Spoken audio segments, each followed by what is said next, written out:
Microphone. It's a beautiful day in the gamerhood, a beautiful day for my gamers. Would you be one? Could you be one? It's out about plunder, but don't despair. This colony's breeding great robbers. Would you be one? Could you be one? If the 80% mortality rate works for you, for a few bucks a month you can sign up and have the Hobbs kill you. So let's make the most of another Sunday. Brew up some coffee and play it my way. Would you be mine? Could you be mine? Won't you be my gamers? Won't you please, please won't you be my gamers? Hello, everyone. Welcome to Mr. Hobbs' Gamerhood. Don't mind those sweet tunes in the background. I wonder if you guys can hear it. They probably can. I'm not sure. Anyway, tonight we are playing Old School Essentials. We are returning to White Sands of Opjamar in our Tuesday night group with the game called Havva Nights. It's been a while, and I don't even know if I've called it Havva Nights before. I'd like to say that today's session is sponsored by Hobbs and Friends and oil bosses everywhere. All right, it's been forever since we've played this game. For whatever reason, we missed a whole bunch of them.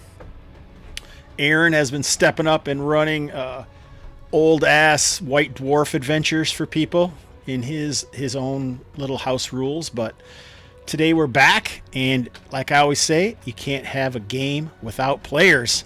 Let's head over to the round table and see who they are. All right, let's start with Gabriel.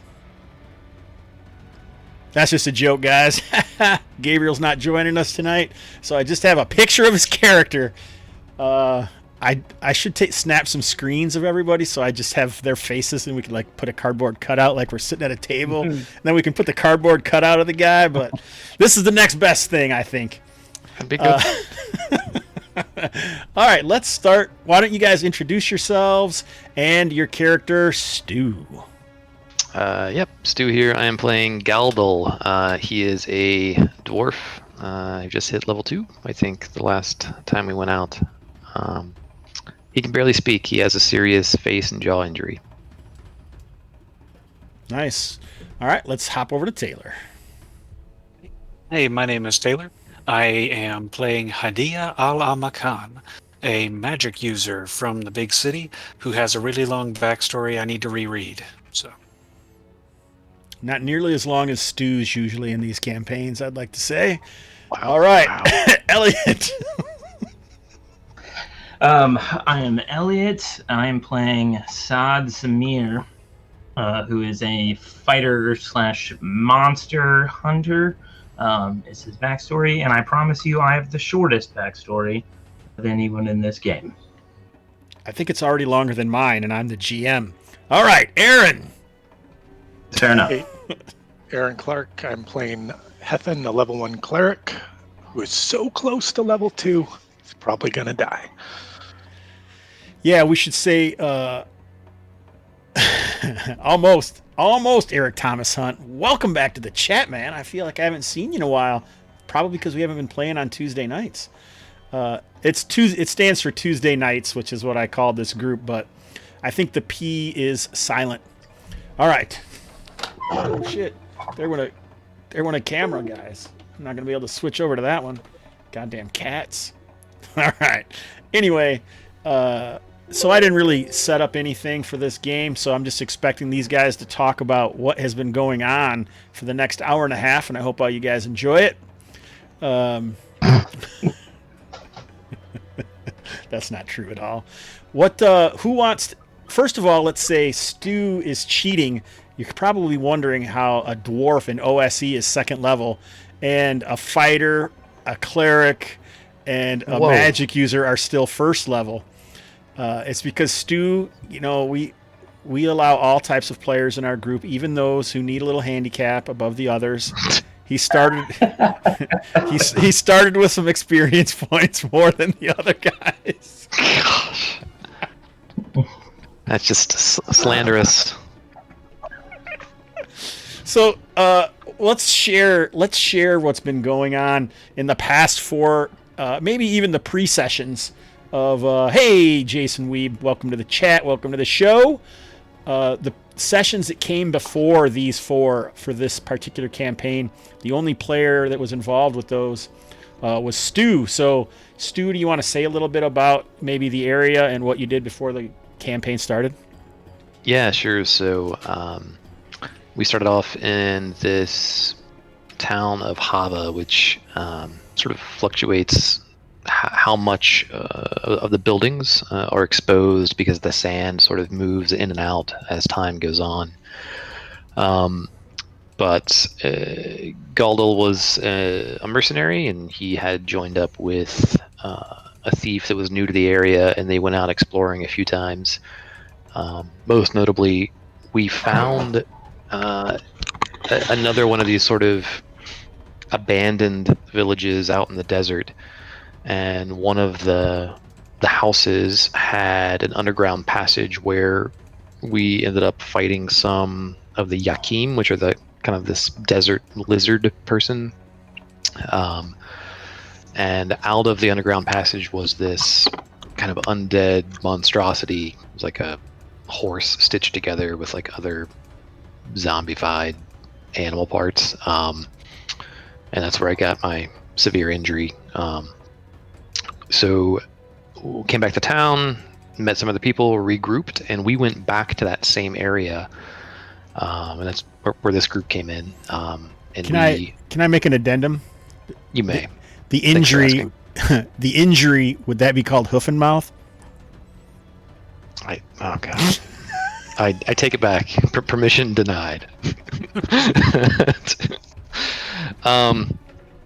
So came back with reinforcements. We got this group. We went back out there, and we encountered like a group of bandits, is what we're calling them. But they were staking out the same place. They claimed to be cursed, and they wanted something from down below.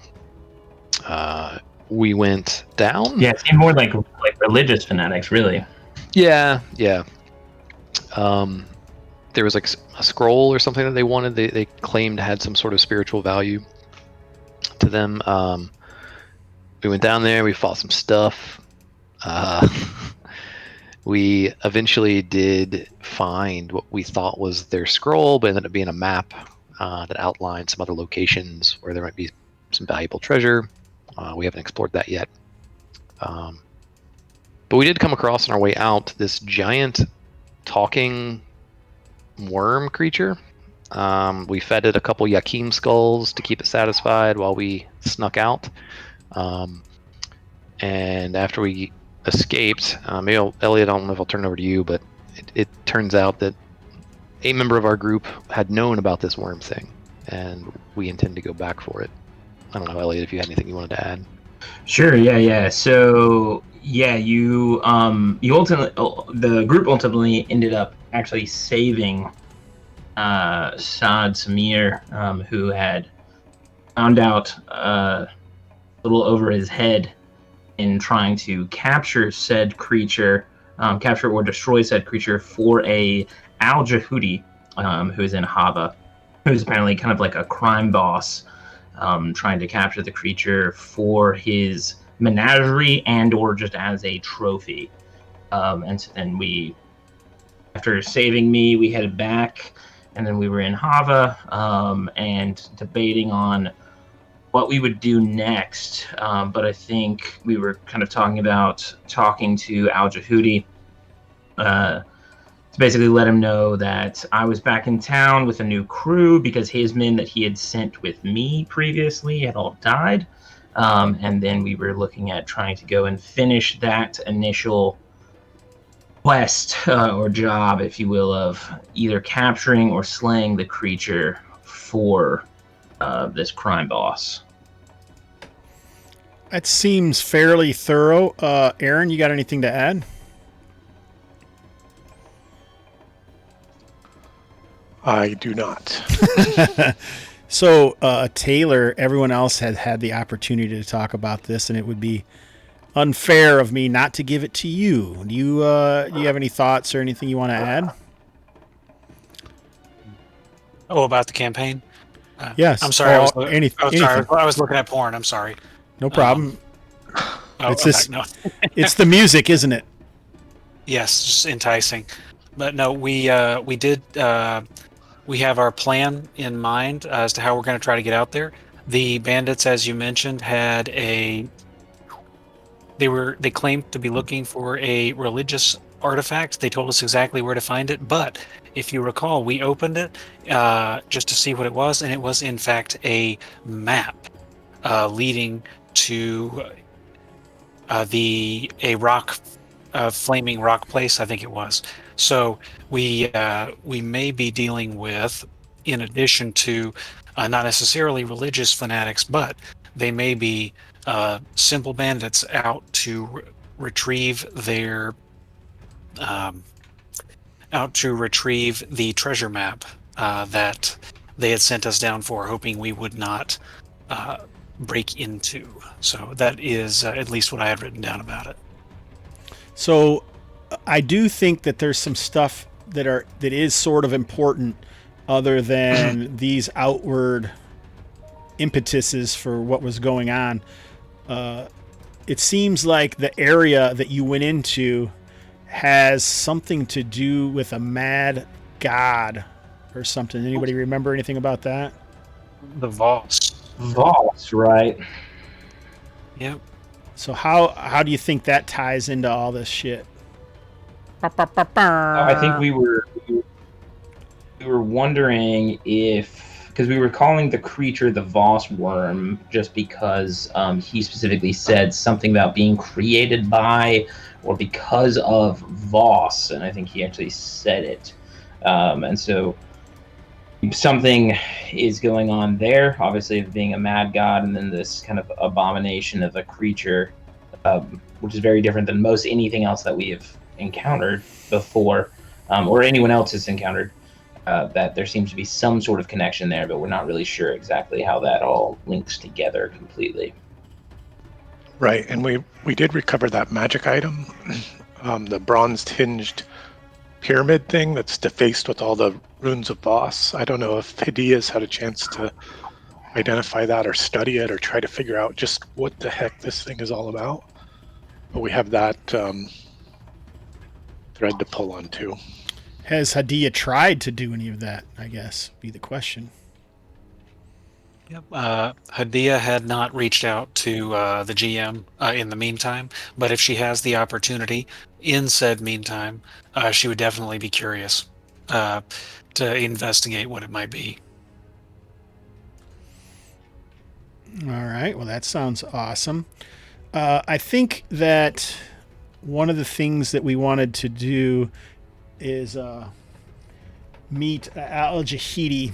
As Elliot mentioned, he is presumed to be a crime boss, although we don't know a ton about him in the campaign. We haven't actually met him or seen him or really even dealt with him in any way other than through rumor and through... wow, we already lost Aaron? Son of a biscuit.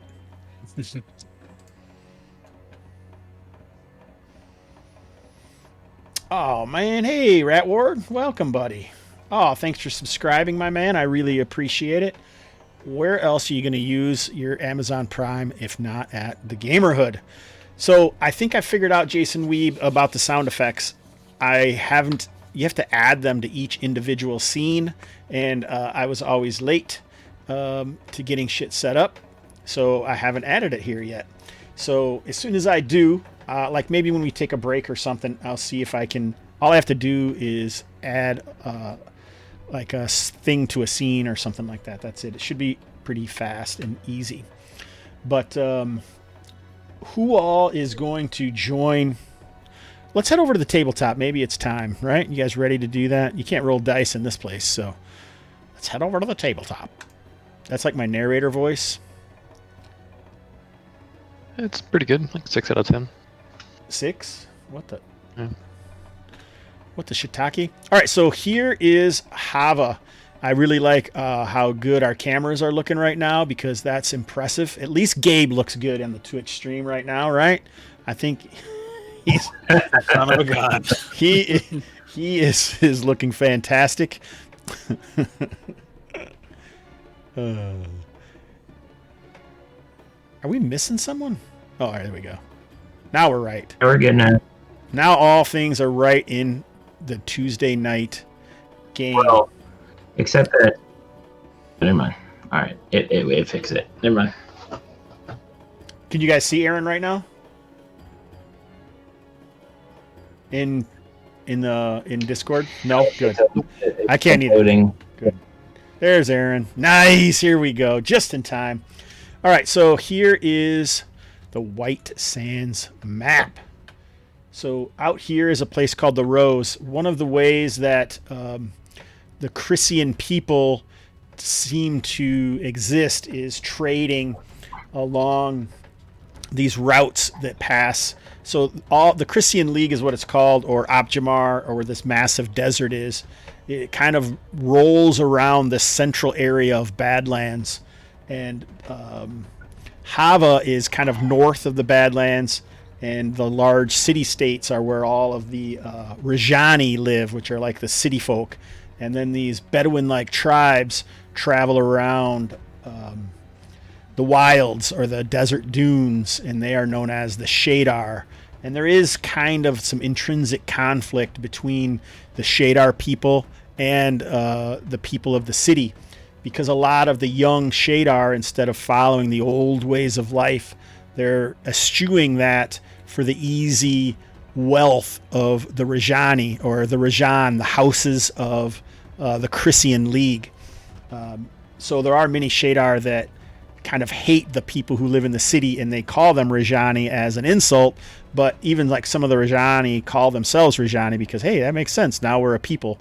Because otherwise there's nothing really that holds them together. There's not a single king over the city-states. All there are is these areas of built around most likely oases, or oasi. What's plural of oasis?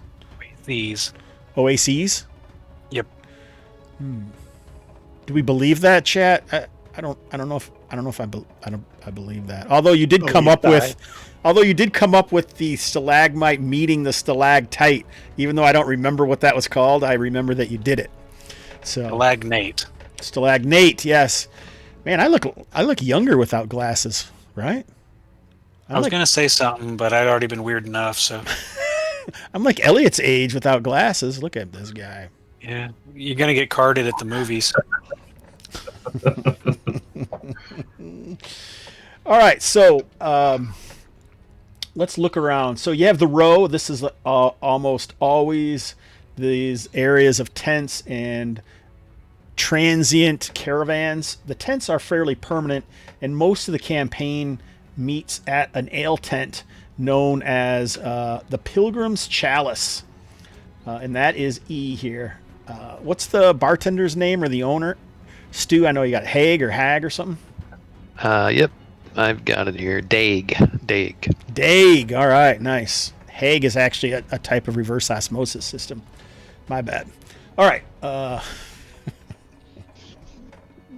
And some of the jobs have came from hanging around here. Just to those people out there who wonder how someone would make a hex crawl type game. I thought you changed that chair, Taylor. It's not me. Oh, what? Oh, is it me? This time. Anyway, I use Donjin, and I like to do the random ins, and it'll tell you like some of the stuff you can buy there, like who is in the place at the time, and then they'll also give you like rumors that are around, and that's how I started this entire campaign, which was started with Eric Swanson. That dude is AWOL at this point, and hopefully we'll get him back, but we did it on Gary Gygax's day, not last year, but 2 years ago, I think. So that's when this campaign started, which was as a kind of an open table game, but we've taken it over for now and made it what it is today, which is something we have talked almost an hour about wasting time before we actually started playing. So let's get. Oh, I was explaining the town, wasn't I?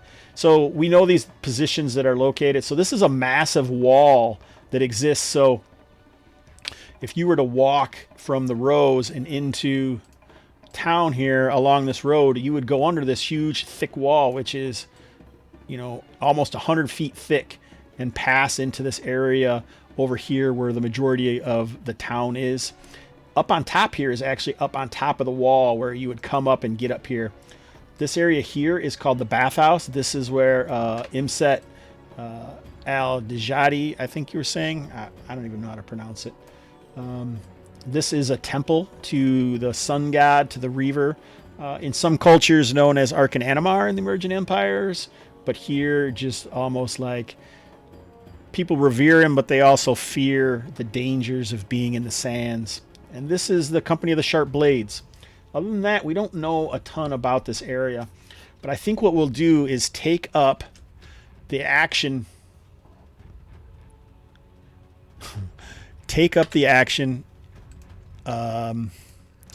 In the bathhouse.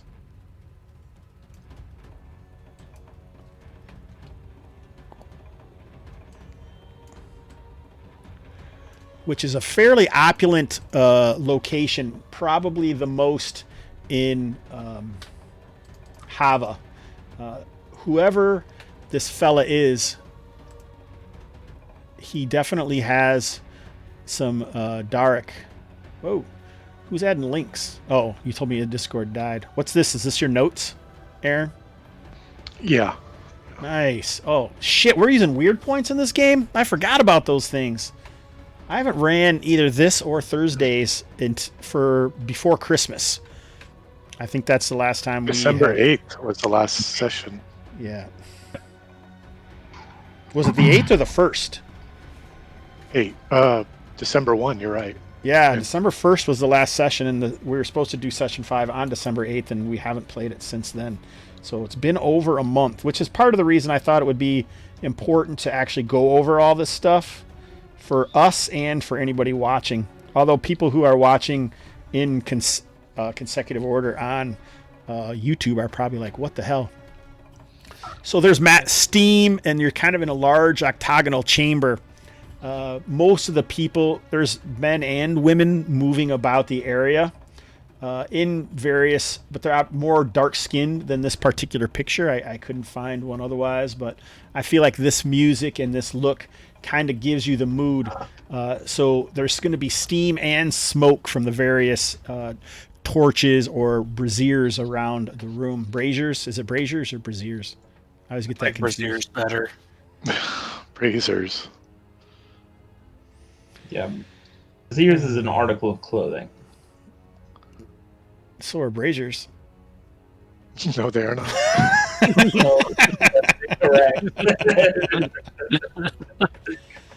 You guys can't hear music? Are you saying the chat can't? You guys can't hear music on Twitch? It's just on Roll20? That's weird. Well, unless you're pumping the sound from Roll20, then yeah. Well, I should be because it's going through my desktop audio. Yeah, it's definitely showing up. You should be able to hear it. This may not be loud enough for you to hear, maybe. I don't know. It is very low. Spellsword Studios, man. I don't think I've seen that name in the chat, but we can take Given a the moment. context, I feel like it should be Spells Word Studios. You do? Well, I know you're wrong because I know that guy. I was like, I'm pretty sure it should be whatever it actually is. I'm pretty sure you should eat poop, Stu. Anyway, so we'll take a moment here to say who Spellsword Studios is. Here we go. The Evils of Ilmire by Spellsword Studios. So, nice. One of the OSC campaigns I was running for a while called Days of Lyncium used that particular product. Unfortunately, I lost most of those episodes on Twitch and didn't get them moved over to YouTube in time. So, what is Jason Weeb trying to say in the chat right now? Does anybody know? I think he needs a timeout. Do we know how to give a timeout? Mod me. I got this. Comment on all the butts on the screen right now. Oh. Oops. So anyhow, let's put in a camera. It's kind of moves down the staircase from the heat of Havva, the overbearing sun, and that's one way to make me feel better, Jason Weeb. I don't know though. No, I'm just kidding. So thank you very much. I appreciate that.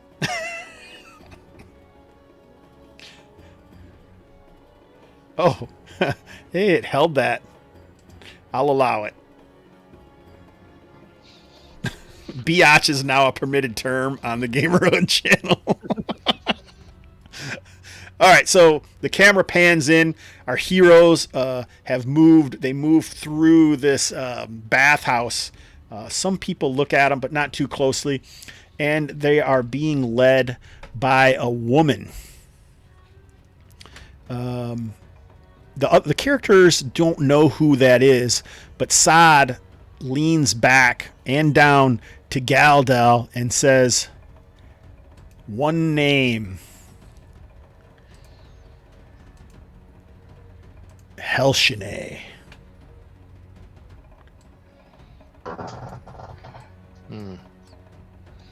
Do we remember who Helshine might be?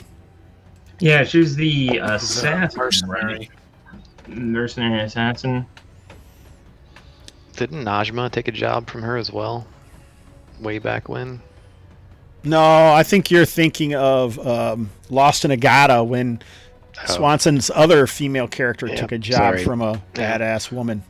So Helshine is searching for Pasitamek, and Pasitamek is a burglar from Junera who got something more than he bargained for, maybe those letters. Yeah, do you remember that, in fact, Akamuk did indeed say that satchel was that Paxamet's guy's, his satchel that he had stolen it. You guys remember this or no? Yep. Yeah. All right, and so you kind of go down some stairs, and almost immediately some of the heat is relieved, and you go through another fine-looking chamber. This is all the same red stone that all of Havva is built from, which isn't the same as you saw in the unveiled. So I got a name for that. The area that you found, I have called. Oh, this isn't it. If I ever release that adventure, I will. It has a name. It is called the Unveiled Cinque, which means district. And one of you guys came up with that unveiled, meaning like when the sands Gabriel did. slide.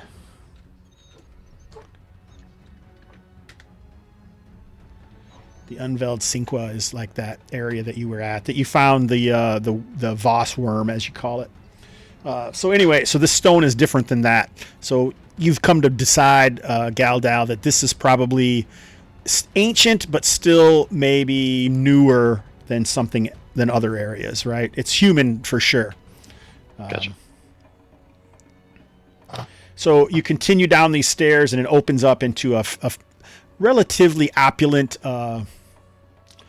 foyer, and inside is a large, dark-skinned man that is obviously, by his opulent clothing.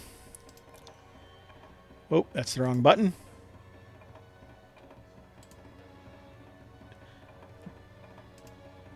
This is not perfect, but this is just kind of an idea of Imset al-Jehuti. So some of this muscle, a lot of this muscle actually has shifted to fat over the years, but at one time he was certainly a towering muscular man.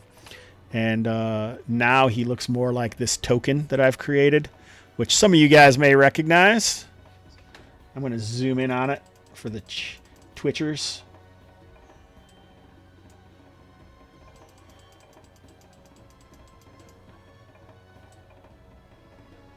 You guys recognize this dude or no? You can't even hardly see him, can you? There you go. Why should I recognize him? Because he's actually a famous wrestler. Yes, I recognize him. So And big. That That helps. it helps a lot, actually. That puts a very precise image in my mind. So I picture him, having these oiled and well braided braids that are swept back, fairly opulent clothing, kind of heavily resting almost on a divan. Some naked women with palm fronds, are cooling him as he sips from a bejeweled, mug of ale or something. You can actually see the mug. It's made out of maybe pewter or something, but you can see it's encrusted with semi-precious jewels and gems, and you can see that it actually has perspiration or sweat dripping along it, just to show that somehow he is keeping it cool in this almost impossibly hot atmosphere or environment. You can still hear the music muffled through the doors. Ah, Saad. I see you've returned. He's kind of has heavy eyes. Perhaps that's the acrid smell of Kerfesh in the air. Did we lose Aaron? Or did he just turned his camera I'm having off? my dinner. Okay. I'm here. Aaron was consumed by a green slime. But it's okay, the slime is still playing with us. So you've dealt with him before. You know that even though he seems like a large man and ponderous in speech, he can move quickly when necessary. And it's said that he was once a wicked fighter amongst the gangs of the Rajani.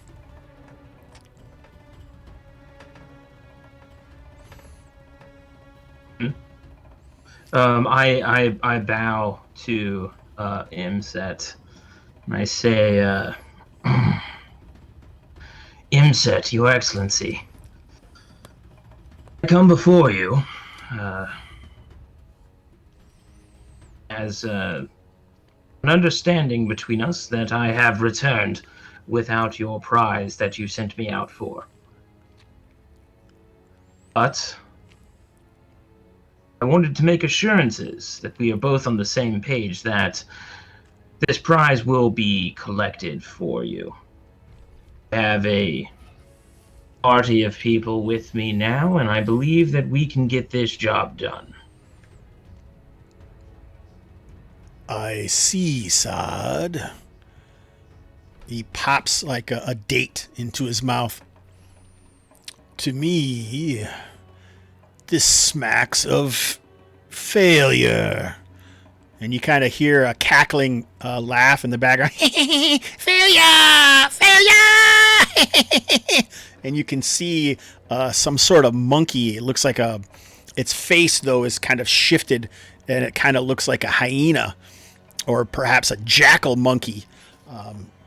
And it's kind of swinging about some plants, like maybe giant rubber tree plants or palm fronds in the corner of the chamber. Failure! Some of the guys look like they're almost dressed in bronze breastplates and skirts and with spears, which looks heavily dressed compared to the naked nubile females that are, cooling. Dejuti. How did you say it earlier? I like the way you said it, Elliot. Dejuti? Al Jahudi. Al Jahudi, that's it. I like that. That's even better. Al Jahudi. Oh shit. This camera keeps coming off. I can't use that screen. I've been swearing too much. My cat just I off. say,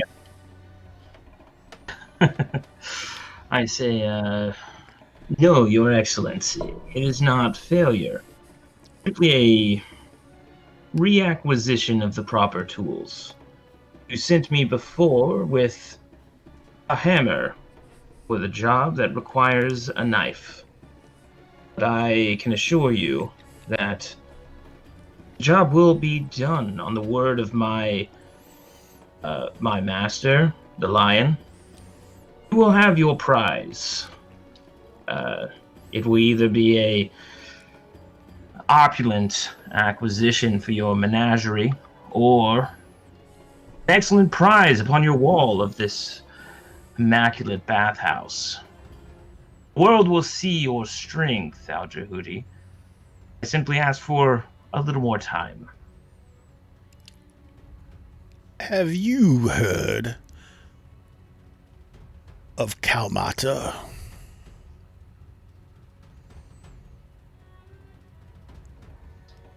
The name is familiar to me. I've traveled far and wide. It's a My master jungle spoke. island far to the east. That monkey comes from there. I've heard people such as yourself die by the dozen daily. Daily!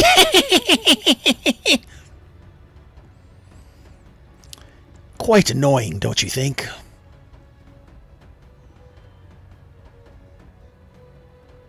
How many total guards are around? You would. It only looks like in this chamber, probably 4. Okay.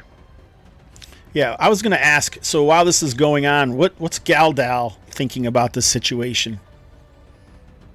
I'm probably like positioned behind Saad here. You know, playing the part of like his posse that came with him. You know, like arms crossed. You know, looking grim. But I'm probably not going to speak at this point. Okay, what about Hethan, Aaron? Hethan's taking advantage of the baths. He's coming hot and dusty out of the desert, and this is too fine of opportunity to pass. Plus, I have extra coin in my pocket. I can afford baths for us all. So Hethan's not even down in this inner chamber in this foyer with Shahudi? No, I got distracted by the baths. Okay, so Hethan is still up. What about Hadia? Hadia initially recalcitrant to enter the bath whatsoever as a byproduct of her modesty, but following through, would have followed the group down, perhaps standing in the shadow of her comrades, listening. Though her aforementioned modesty, in hopes of what's the word I'm looking for? In hopes of achieving a less disquieted air, the scene she is greeted by is not helping. So she likewise remains silent in an environment she is unfamiliar with. And I would probably say too, Saad might have told Hadia, he might have been reticent for you to come with, knowing our connection, and in your backstory of you going before a what I presume is a crime boss. I probably would have mentioned that, of basically just keeping a low profile in the back, or kind of away, not be immediately visible. And also, I mean, let's remember that to call them crime bosses doesn't mean the same thing in this setting as it would, like in a cyberpunk setting or modern day setting. The gangs of Junera are often used to help supplant or help fill up the Raja or the houses of the city states. That's a lot of times where they'll get their warriors or their people. So the rule of law in some of these city states is controlled by the Raja, which is the controlling Rajan house. Whoever leads the house becomes the Rajan, who is like the leader of the city-state. But that can fluctuate, and they're also open to possibly the priests of 1,000 gods that exist in many of the city-states. So while they are powerful, they still have to answer to the population, right? Or they could be killed, or they could be whatever. But so the gangs can obviously be stomped under the feet of these, some would consider all-powerful Rajan, but there's other things that control. There's a lot of political strife and interaction that happens in the city-states, and it's a whole different thing out in the wilds of Abjamar with how the Shadar tribes work. The tribes fight amongst themselves, and they attack the caravans, or some people, they'll work for the caravans. They're all just people, so it's all really shades of gray going on. I don't want you to feel like, oh, these guys are good or these guys are automatically bad. A lot of things are going to be by perspective. So we took a minute here, like the camera focuses on each of the people or each of the players, and as the audience may try to gauge, what they're thinking. Hadia has almost maybe that's how Hadia deals with, threats and danger. And maybe he didn't think there was going to be that much, not Hadia, but Hethan, sorry. Hethan didn't feel like maybe there was going to be that much going on. As Hethan is Shadar, right? Yeah, so how does he feel about this definitely kind of a Rajan luxury that's happening here? It's absolutely a luxury. I haven't seen this much water in one place ever. And people are lolling around in it and frolicking. Yeah. And that's super attractive to me. And then I'm engaging in it and participating, and then I'm feeling a little bit guilty that how much water could my tribe, could sustain a tribe for endless summers, right? Yeah. This much water. All right, so we'll go back now to, do we need to take a break? I saw Elliot just took off. I think he has headphones on, so he can still hear. Yeah, he's got a headset. All right, so Dejudi talks again. So he kind of ignored the last thing you said, obviously, Saad, and has gone on, as sometimes people of power do when they're trying to, lay down the law and control in an interaction. He started talking about this strange animal that maybe he does have a menagerie of his own, and this is an example of it. The jackal monkeys, they often throw their own feces at those that they dislike. Are you throwing your feces at me, Saad?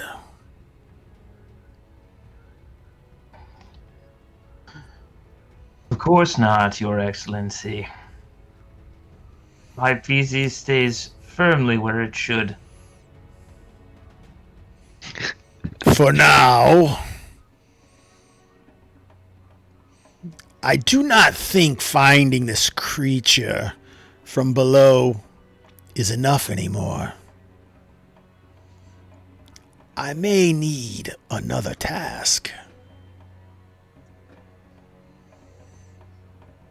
And what is it that you would ask of us, Your Excellency? For now, I've seen enough of you. I shall let... Wait a second. Time to introduce another NPC.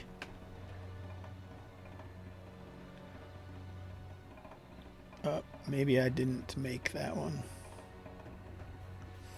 Anak. So another person kind of pulls themselves out of like these fronds and like out of an alcove from the shadows.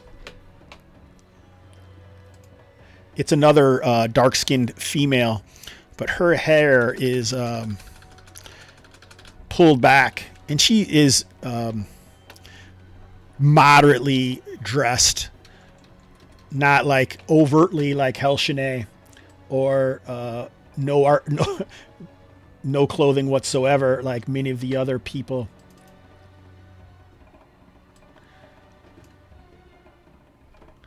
And a knock beckons you to another chamber as the shouts and calls of the jackal monkey follows you. Fortunately, no splatting of his feces.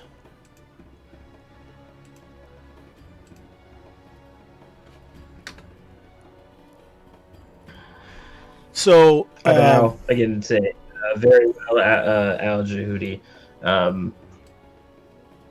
Your decisions are always most wise, and I would just follow towards knock. All right. So it's almost 8:30. Let's like get a drink of water and stuff. His voice makes my throat hurt, and I forgot to bring mine in. So we're getting a lot of action in the chat. I love it. Love to see everyone here. Let's take a quick break. Don't go anywhere, and we'll see you back here in 2 to 5 minutes.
So how's everybody doing out there in Chatland? Pretty exciting to get some people in here and playing some OSE on a Tuesday night.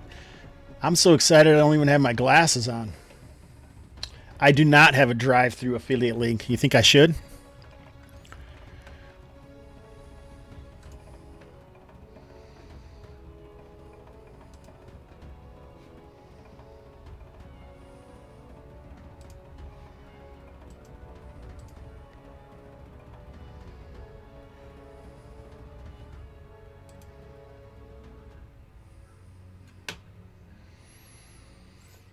All right, so all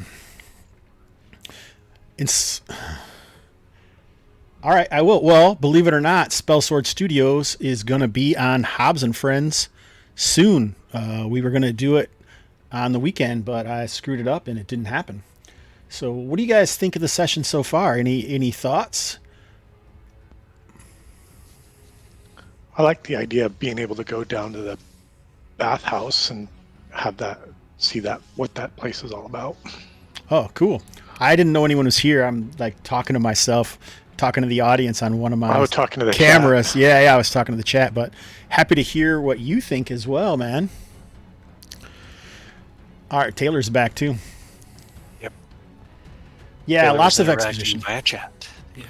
Yeah, definitely lots of exposition. But sometimes I feel like too much combat in an OSE game is not the best idea. So if we can learn some more about the setting without people necessarily dying, but just having a threat over their head, then we won D&D for tonight.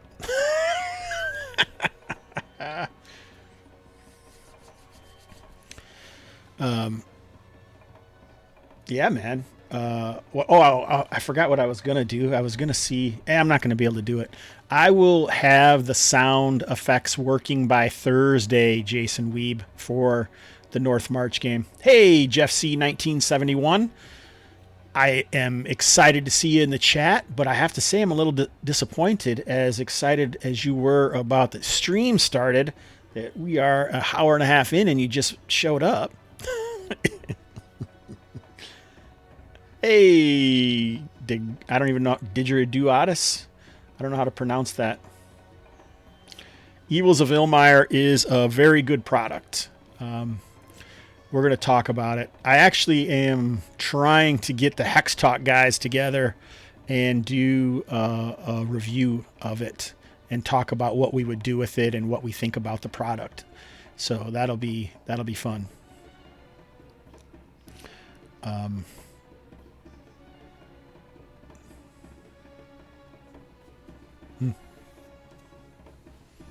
Oh, how do you pronounce your name, Brian Rumble? I actually thought you were one of the guys who plays in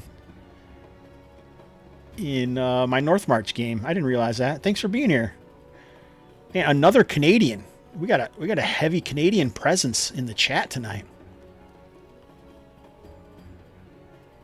Yeah, you're not going to be able to put any links. Oh, you were at the beginning, Jeff. Thanks, buddy.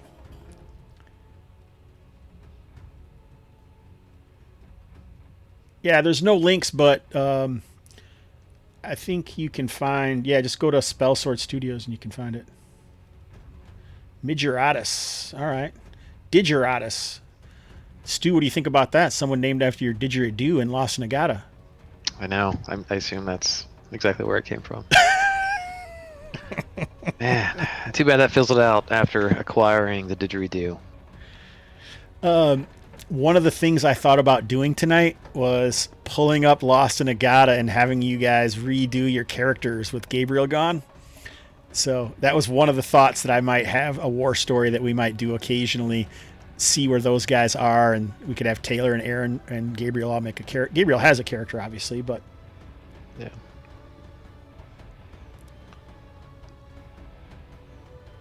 It's pretty exciting. People talking about Evils of Ilmire out there.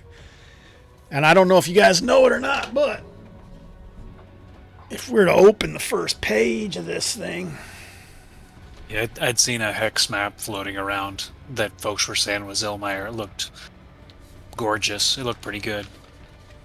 Very stylized, very, very curious. Made me want to know more. So it is a pretty cool product. I really liked what he did with it, because each day it's a really rainy area, and so what I did is I printed the map out, and so you roll to see which hexes have rain in them, and if you get doubles, then the rain is like flooding that area, and so that changes whatever's happening in that hex. And so, like, I had the sheet of paper, the big hex over here next to me on the desk, and then I would roll it each day, and then I would put dice, like red D4s, on the hex to show me what it was, to decide where the group would go. So we had a lot of fun. They pretty much TPK'd in one of the dungeons. They were, like Hawk went through 5 characters, I think, maybe in 15 sessions.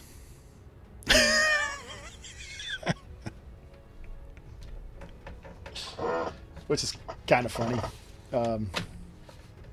So this came from Zine Quest 2. So this product was sold. Yeah, Sean was in the game and Aaron was in that game. That was before you got there, and Bird was playing at that point too, Jason Weeb. So that's the same group that is now playing Chronicle of the Cursed Axe. So the reason I switched them to LFG is because they lost so many characters playing OSE. And we didn't have worm points at that point, right? So their fate was sealed without them. I should do this. I should have a product that we talk about each time, but the person who did the product has to be in chat. Otherwise we don't talk about it. Otherwise we crap on it. No, I wouldn't do that, but maybe I would. I don't know. I thought 2021, I may get more serious with my interviews on... I don't have a discount code. Spellsword hates me, man. I don't know. He doesn't give me any. You should be able to put in Hobbs. You should be able to put in something like better to burn out than to fade away, or got a job to do. One of my sayings in there, and then get a discount. Hobbs 20% off. Detritus. Not too messing. All right. So, yeah, let's find out where Anak is taking us. What I wanted to do is, I think any of the Rajani, so that would be people from the city, would be able to make an intelligence or wisdom check.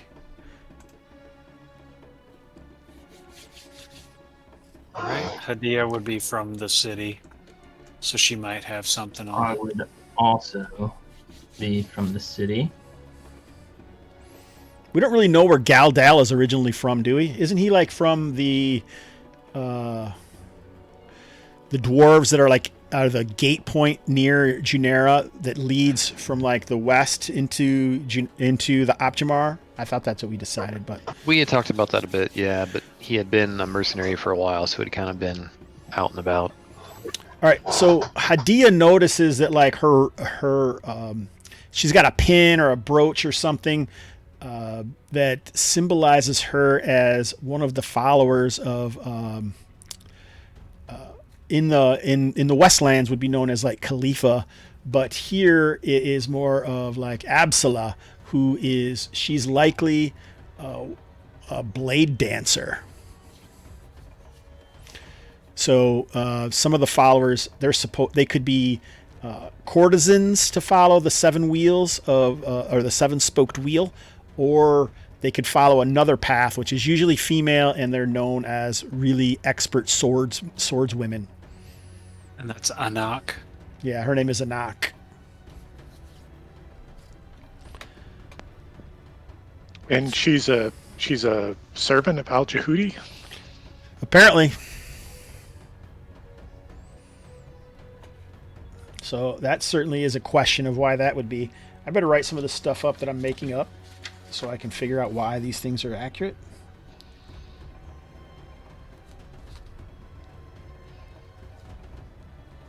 So Blade Dancer. So I don't know if you remember, but Brasco's character in Lost in Agata was a Blade Dancer. Did he play Lost in Agata? Yep, for a bit. Yeah, his character was a Blade Dancer. Yep. And now when we talk to Anak, I will be picturing Craig. She seems taller. She seems taller than Craig. Got it. All right.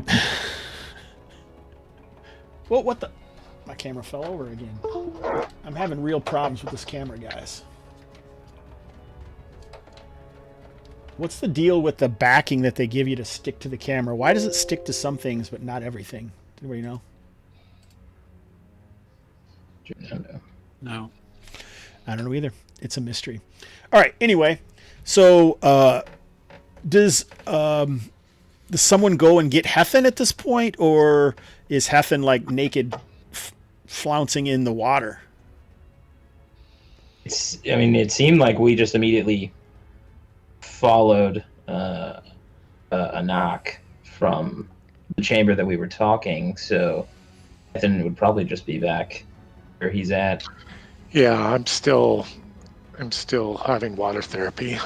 Okay, nice. So this other chamber is another stairs down leading out of that foyer. So you're kind of getting farther and farther from the bathhouse proper and deeper into whatever this complex is or was that Jehudi is in charge of. And like a small room, it's got like some tables, and she motions and offers. There's actually cold drink. So they must have some sort of methodology of an ice house or something around here. And and she go, I apologize for Jehuti. As you know, he is used to power and obedience. She doesn't really, no apology.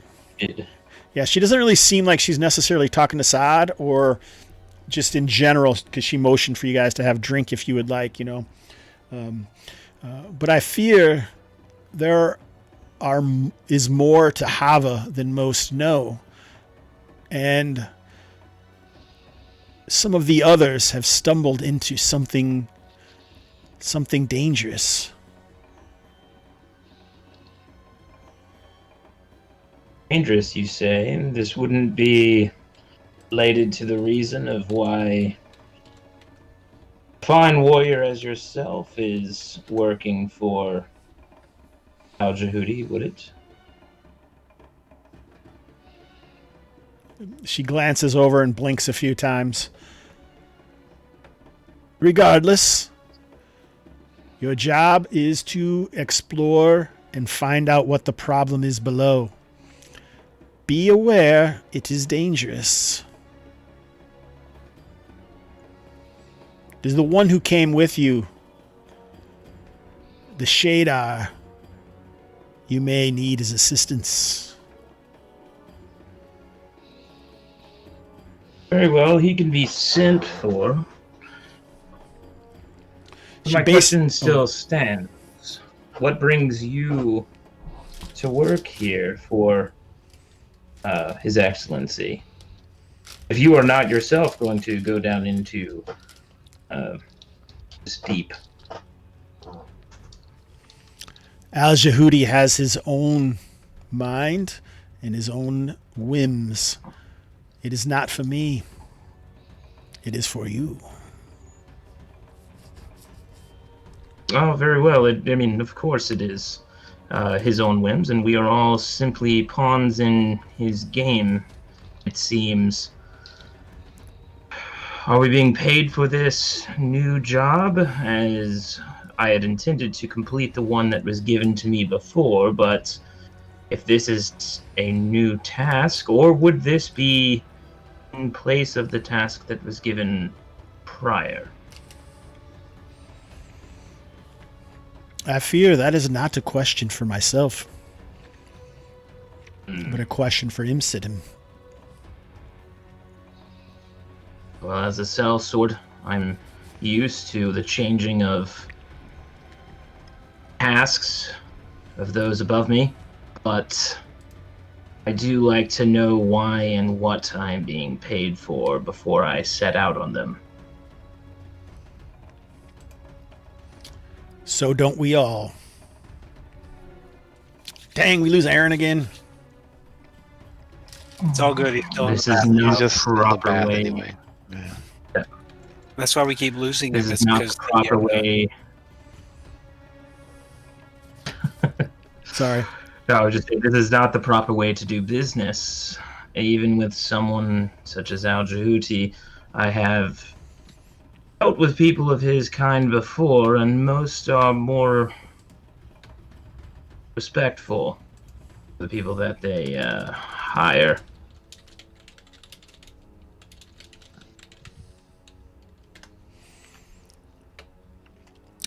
She nods. If there's nothing else, I will leave you to it. The storeroom through that door has a stairwell beneath. It is cooler there. And the back wall, a chamber was found leading to some caves.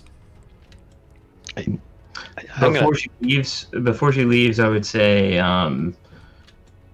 well, since you claim yourself not a warrior and simply a servant, then perhaps you can go and fetch our companion, if you are indeed just a messenger. Send him down. As you said, he may be useful. Stu, did you have Galdal wanted to do something? Yeah, I was gonna get a little indignant. Just be like, "Whoa, hey, what? No details? Like what? How? Have you not looked down there at all? You know, why do you want us to go down there?" She did mention that some other hirelings were killed exploring it. Yeah. So they found an opening. They sent people down there. They haven't come back. Some of them and I'm did come also- back, and she did mention maybe needing Hethan. So, and she, well, at least one of your party knows that she is a cleric or a priest of some sort, and so maybe would think that, why would you need a cleric to deal with something? Yeah. All right.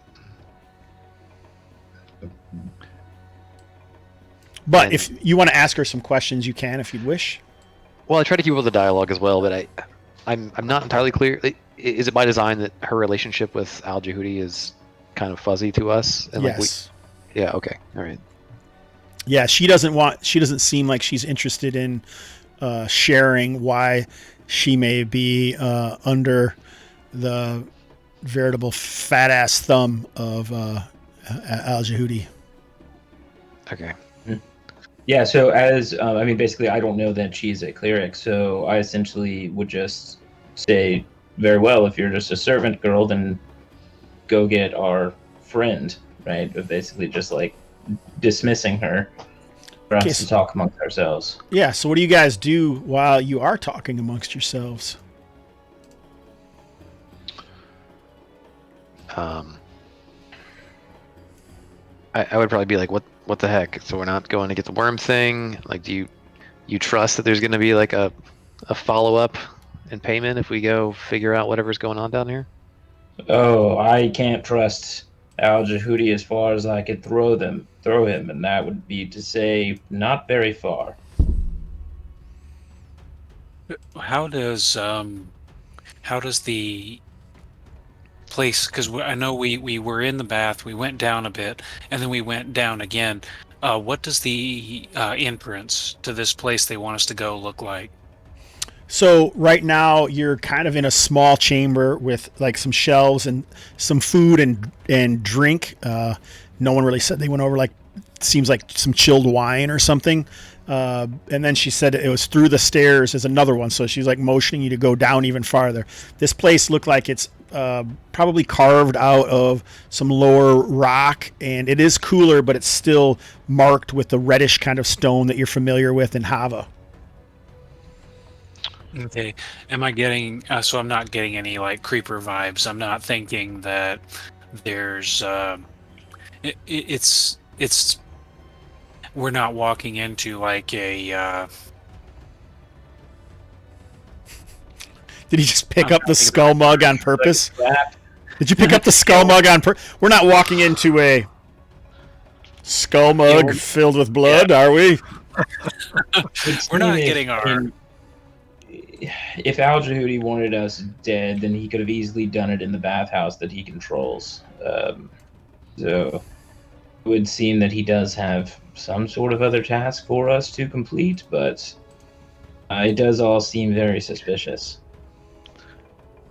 Yeah, like if you need to complete a task for him, like I'm good doing it, but I'm also just like, I mean, he's kind of a dick, and we had our own stuff going on. Like we got this new map, we can go work for ourselves. Like why are we putting up with this jackass?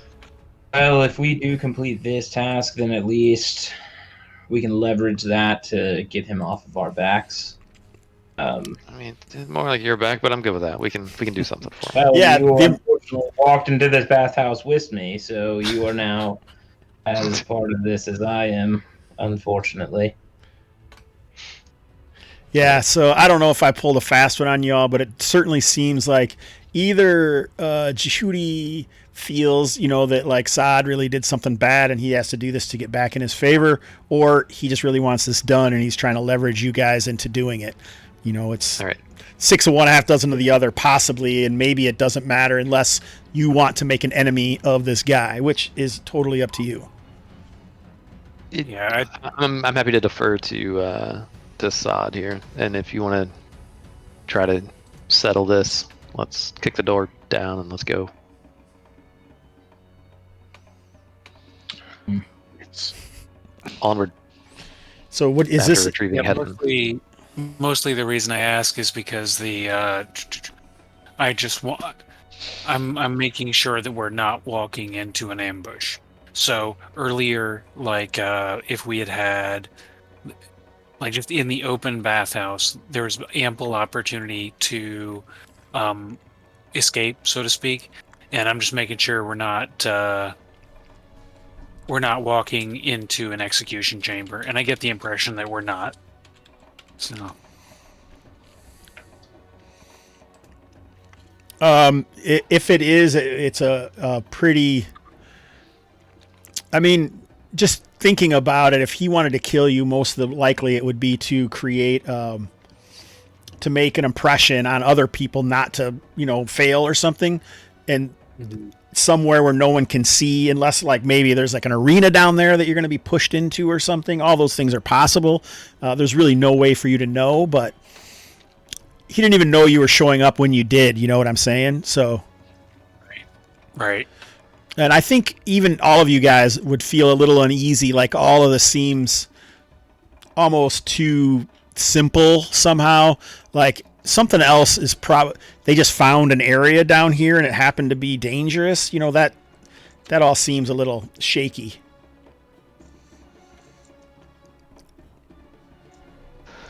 Is this supposition? I mean, I'm not with the group, or am I with the group? And I was just gonna say, so Hethan, as you're lounging, you're unceremoniously pulled out of the bath, your belongings shoved into your arms, and you're like hustled, splapping your naked feet, splashing down some stairs, and as I don't know, are you guys tasting the wine or still like kind of arguing with each other down? Whatever it is, you're brusquely interrupted as Hethan comes in. You know, it's cold down here, Hethan, now, especially from the heat up above, because it's much cooler down below this far.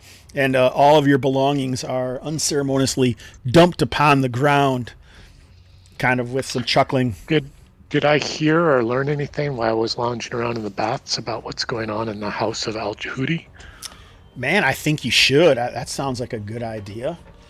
Let's, I didn't really prepare for that, but I don't see any reason why there shouldn't be something going on. Like, why is this blade dancer in his service, or even in this kind of less than a savory place?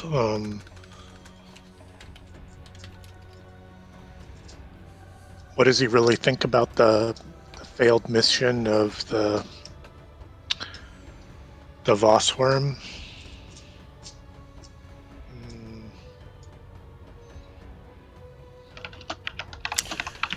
All right, so let's. Why don't you roll?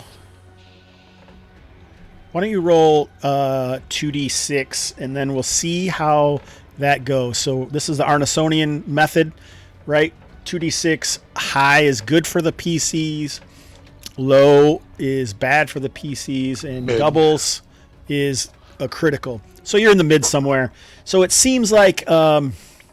It seems unlikely that you would hear anything specific about the mission, but you did come in with the people, so it's possible that some people spoke with you, and you quickly realize that most of the people here are travelers from the caravan, and they seem like they're from different areas of the Christian League, and all of them are enjoying the opulence and the favor of Al-Jahudi. And but there also definitely seems to be, while people are enjoying themselves, they're definitely not getting too crazy. We'll even say while you were here, a guy seemed to get a little frisky with some of the women, and maybe was in his drink too much, and he was pulled out, and you could see him being beaten in the darkened corners. So that's not cool.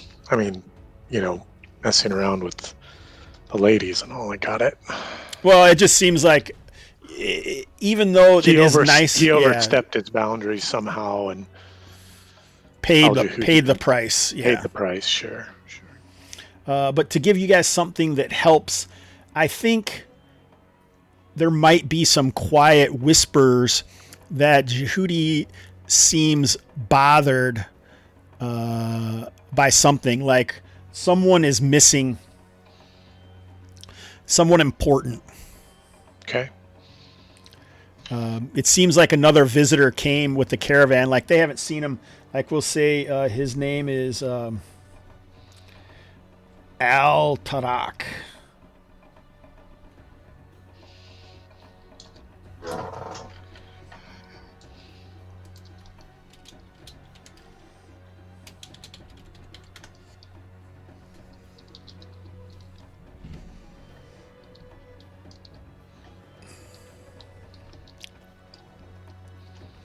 And all right. Well, I'll share that information with my companions as I'm trying to get dressed and pull on my pull on my boots, my soft desert boots over my wet feet.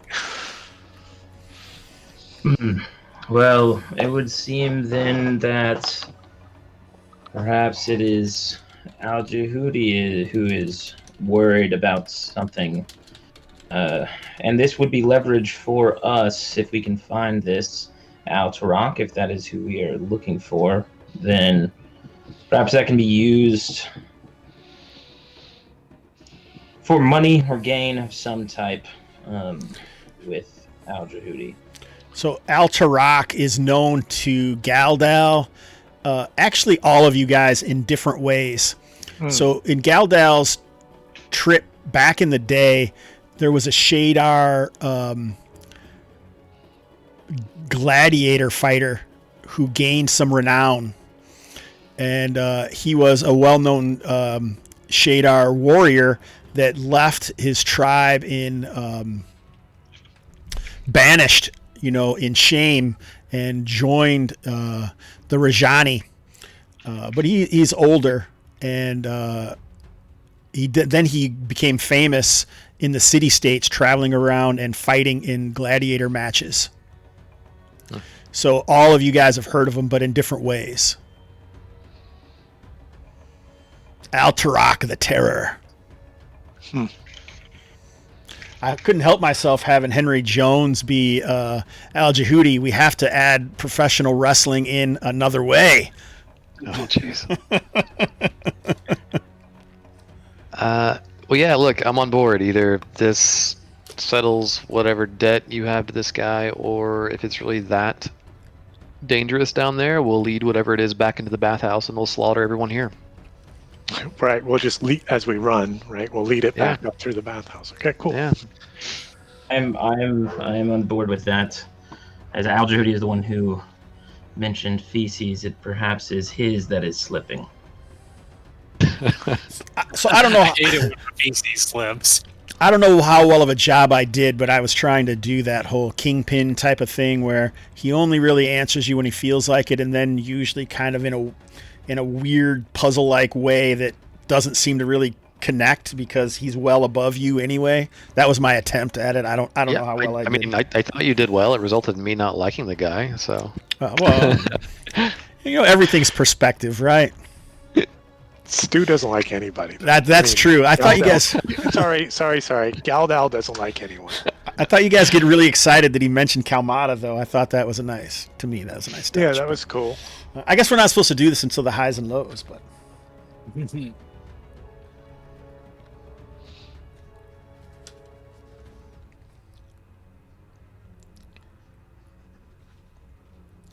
All right. Hi, kitty. I think we're gathering to head in. My cats are fighting in the background. yeah, I saw that. I did like the whole thing. Hethan wasn't just hanging out. You were also trying to gather information. I thought that was pretty sweet. Yeah.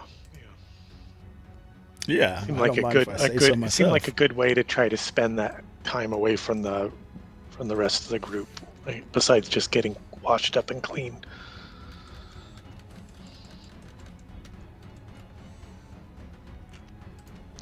Alrighty.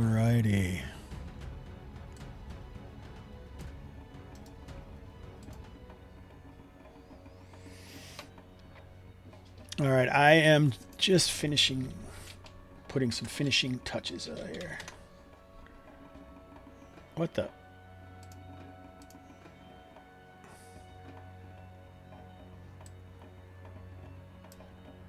So what are you guys going to do? Kick the door to the dungeon open. Let's go down there. Let's kick the door open to the dungeon. I like it. Let's go win D&D. On a run through the dungeon. You said that there was wine and stuff sitting on the table. Yep. On the entrance. Yeah, I'm gonna grab one of the casks of wine and just bring it with. I didn't say there was a cask. It's more like a one of the fine serving carafes. A decanter. Yeah, a decanter. Yeah, then I will grab a decanter of wine and take it with me. So it is chilled. Okay.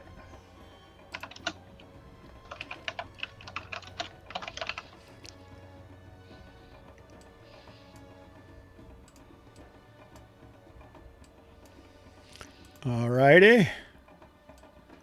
So you grab it, you go down these stairs, and it opens into a smallish chamber about 15 to 20 feet wide and about 30 or 40 feet long. It's got a lot of detritus, as well as like sack goods, small crates. But on the opposite edge is an open door, and like all of the stuff is pushed away from that door, and even from this distance you can kind of see blood smeared on the arch leading into a chamber beyond.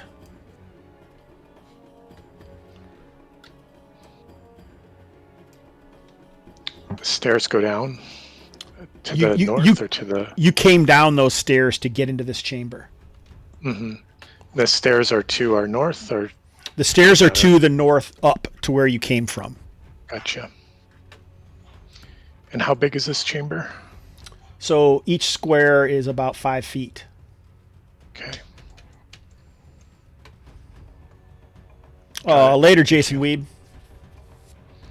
Thanks for hanging out, brother.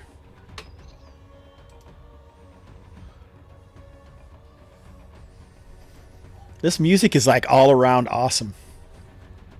It works for everything. In White Sands. Yeah, in White Sands.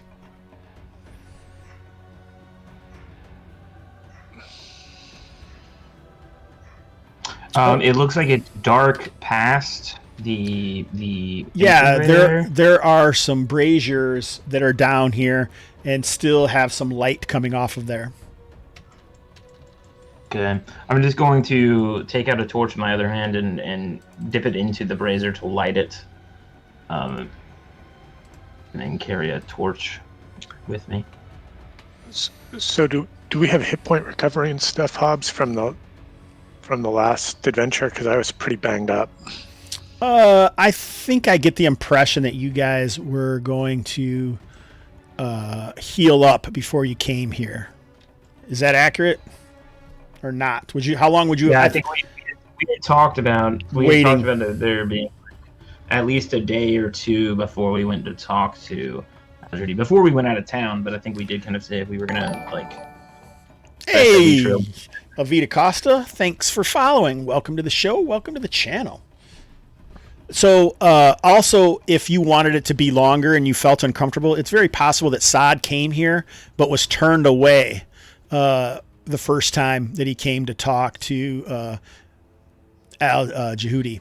And that's why and he said, like, you're supposed to come with your companions because you had talked about going by yourself. I don't know if you remember this or not, Elliot, but yeah, I talked about me and I forget Gabriel's character's name about we were going to just go talk. Yeah, to him. Akamook. Yeah. Yeah, so that makes sense too. Then, like, we both went to try to talk to him, but we got turned away, and then a few days later we tried again. Yeah, basically, but probably would have Saad would have gone back each day, like to be like, you know, the respectful thing of wanting to talk, and then gets turned away, and then comes back, you know, that kind of thing. Yeah, yep, exactly. That's kind of the way I picture it, and it also would have built that tension inside and even made him maybe more obsequious for Ismet. So did I say that word wrong? You guys didn't seem like I said it right. I don't know what that word means. Wanting to please him, basically feel like you owed him something, or like, oh, I could be in more danger here because this guy's pissed at me or something. Like obsequiousness? That's the word I was looking for. Okay, cool. I've never heard it said out loud. I had all the letters. I was just emphasizing had the emphasis on the wrong syllable. And, you know, I think you're trying to say acquiesced as far as like acquiesced to your request. Maybe I did both of them at once. I don't know. That's right, though, right? What I'm saying, or no? Well, Taylor? yeah, acquiesce just means Taylor, go I ahead. was gonna say it's way more fun. It's way more fun to pronounce it your way. Why don't you tell us what that word means, though, Taylor, to see if I was using it properly, even though I was mispronouncing it? Obsequious. It just means obedient or attentive, and it implies a sort of servile nature. So obsequiousness is, being attentive or a servant in an almost toadying manner. That's what I was looking for. You might knew have, exactly what you wanted to say. I just didn't know how to say it. add that to your game, Aaron. Go ahead. What'd you say, Taylor? I was gonna say, did you not know how to say it, or did we not know how to hear it? I think both of those work.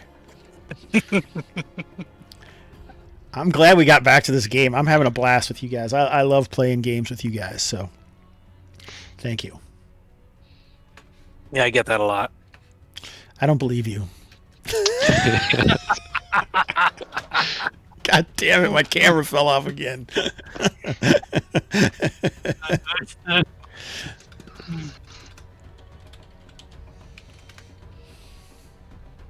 All right, so what are you guys going to do? I guess I should ask. It definitely seems like someone, when you get down here, you can see kind of blood smears. And I meant to put some more stairs right here at the edge of the chamber. I could do that quick. I wasn't sure how far we'd get, so I may not have it done as well as I'd like to. Is there any other, like, debris or, I don't know, parts of bodies or anything around, like, where the blood smears are? No, it looks like someone was very quickly coming towards this chamber and, like, barely made it. It doesn't necessarily look like anything horrible happened to them on the way, if that makes sense. Here, how's that look? There's a stair right there. Cool. Yeah. On this entryway, is there any sort of like writing or anything like that as far as like the actual? It's like a big entryway? arch, right? No, it's actually, yeah, it is an arch, but it looks like it was a secret door at one point that's been opened. And that's why all this stuff looks like it was against the wall at one time, and then they found it and pushed all this stuff away, and now it's just like an opening. And I'm even thinking that maybe it's an arch only by the blocks of red stone have been removed from the wall, and you can see there's like kind of some reddish dust where it was opened up in this area of the southern part of the chamber. There might even be like some a pick and a couple crowbars laying around. I'm gonna grab the crowbar. All right, do it. I don't leave these laying around for no reason. Oh, congratulations, Clerics wearing mail. You just got a subscription to the Gamerhood from Elmo90. Thank you, Elmo90, for gifting a sub. I have been gifting subs to other channels, so I appreciate it when people do it in my channel as well. So thanks, buddy.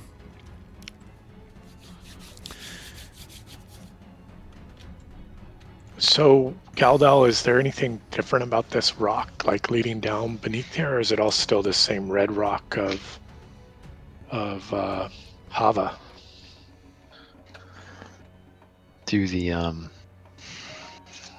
Does the architecture and stairs, like, does it look fine or rudimentary?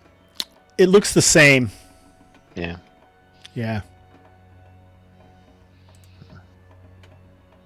The same as what we've seen through Yep. the bathhouse. Yep. Okay.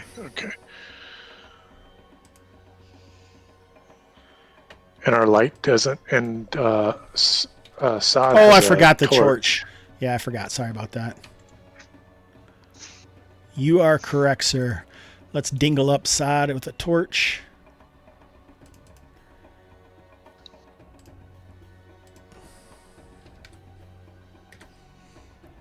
So for all you people out there, when I'm doing this in Roll20, a brazier and a torch pretty much give the same lighting.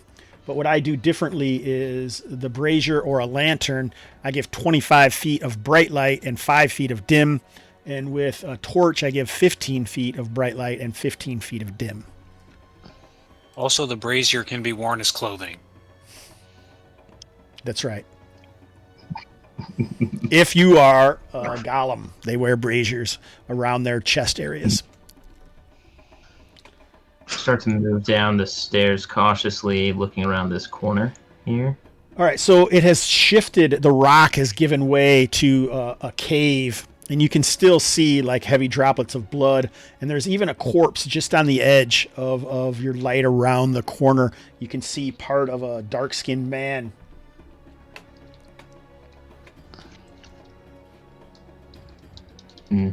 I do want to, as we're moving, I have the decanter of wine. I take a slight swig just to get into my mouth, just to see how strong is this wine before I spit it out. I don't actually drink it. It's not that strong. It seems like it's probably watered down. Got it. But it's cold. Yeah, it's chilled. And it is chillier down here than definitely up where the bathhouse was, or outside under the Reaver's Eye. I'm not seeing light from my. Oh, You I aren't? am. Hadia. Why am I seeing? Hadia will pick Well, up. there's light from me, but I'm looking at the vision from Hethan, which is weird. Oh, and Hadia. I'm looking for the vision from them. I'll just have Whatever. to keep It up. doesn't really matter. All right, Yeah, let me see Hadia what I'm will doing pick here. up a pick. I can't. It doesn't open any more map for me whenever I move my token. But that's fine. It's probably because maybe you have sight or you don't have. your How's token. that? Well, Yeah, now I can see. Yeah. Now they're. Hethan, did you light up a Not- torch too? I did, yeah, because I didn't want you to have to fix the token. Can, Well, he doesn't have. Cool. He didn't have light. He didn't have light before that. You did. He wasn't supposed Yeah, to. I had light. I just didn't have sight through my token. I should. I lit a token. I lit a torch. Yeah. Or you mean do. Hethan? Yeah, I mean Hethan. What are you showing us, Hethan?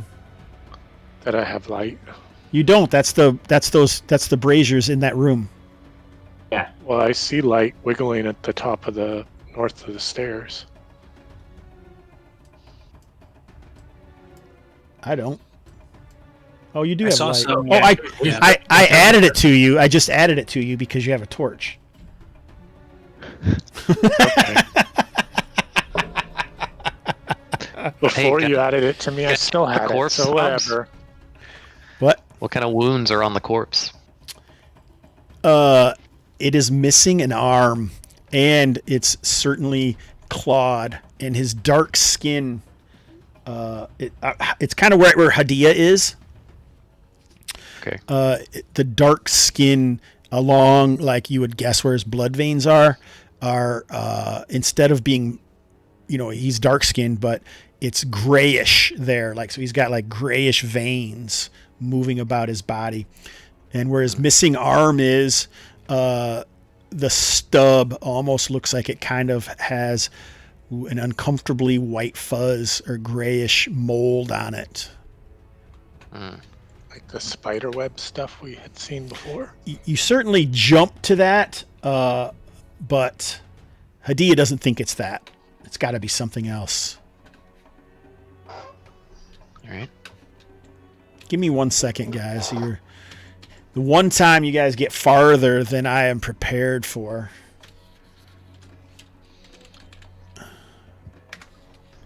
Farther than a talk in the bathhouse. Yeah, pretty much. Well, I didn't know. You guys could have fought in the bathhouse too. I didn't know. Fair. I had all that set up, but then I did a bunch of monsters, and then I went through and got lost in. I know. I was just messing with you. Yeah. I appreciate it. I appreciate that. Well, really, he was expecting us to come out and go to Kalmata with these characters, so Yeah. gotta hunt down What, some. they have talking monkeys? What? Yeah.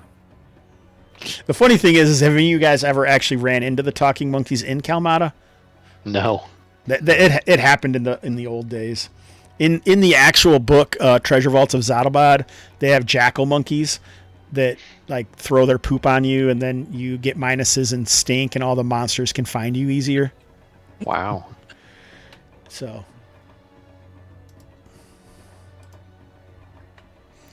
Some insult to injury right there. yeah, it's pretty funny. So to find that out, you'd have to watch some old. Man, this isn't working. Oh my god, I'm tagged out. This is weird because the CPU isn't high or anything. Oh, there we go.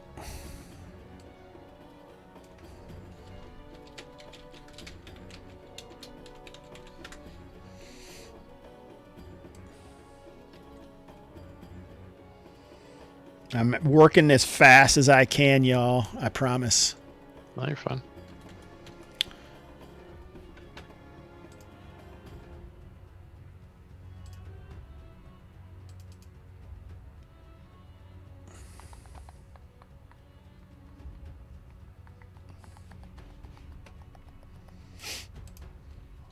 Is there anything else you wanted to do with this corpse?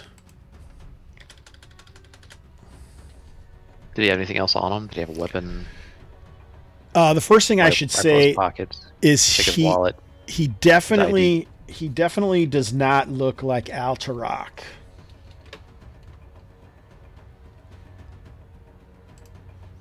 So that's one thing. He's not a Ex-wrestler. He's not a feared gladiator. Got it. Was he built like a warrior though, or like if I were to size him up, would I think he was capable? Hethan recognizes some tribal. What do they call that when you burn yourself on purpose to get Scarring, branding? Branding. Yeah, he's got some tribal branding that some shade are known for. So yeah, he has kind of the lithe figure of someone that's been in the sands, but he has some tribal scarring, and he doesn't have any weapons though. And arms. No, is he like just wearing street clothes, or he's got armor? He seems to be dressed just like regular, like kind of robes or something. Indoor clothes though, not outdoor. You maybe you saw like some servants refresh the wine or something, and so he looks like maybe one of the guys that works for IMSET. Okay.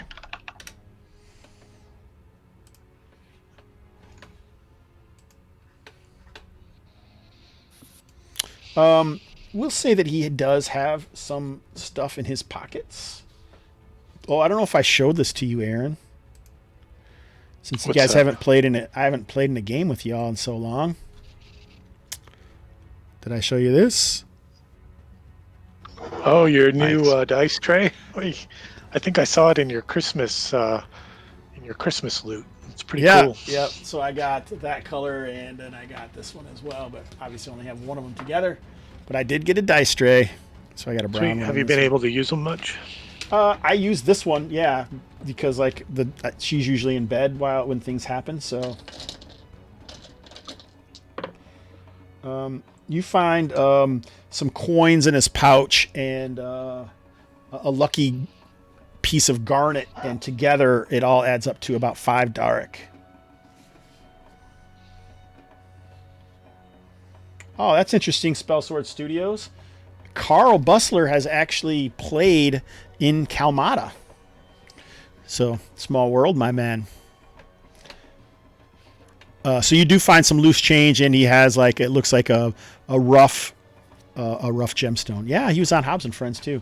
It's too bad that he's like some people, they just stop gaming for a while and then they come back to it, and it's always awesome when he comes back, but I always have this sad feeling when he's gone. So that maybe that was too much. I don't know. Was that a lot of information there? Nah, but it was definitely poignant. That really was poignant, right?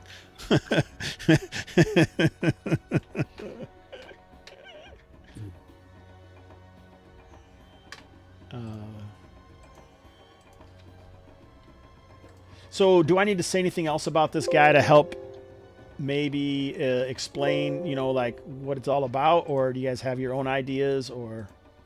Sounds like a servant of Al Jahudi who was sent down here before us, one of the ones that wasn't fortunate enough to make it back. Yeah, but it also seems Yeah. like maybe he was a warrior at some point, like he has scars on his hands, so it seems Sure, like he's capable of some sort, but he didn't come down here armed. I mean, he didn't come down here armored. What kind of fool does that? yeah, and he it also says something maybe about the capabilities of the servants of Al Jahudi, right? So Mhm.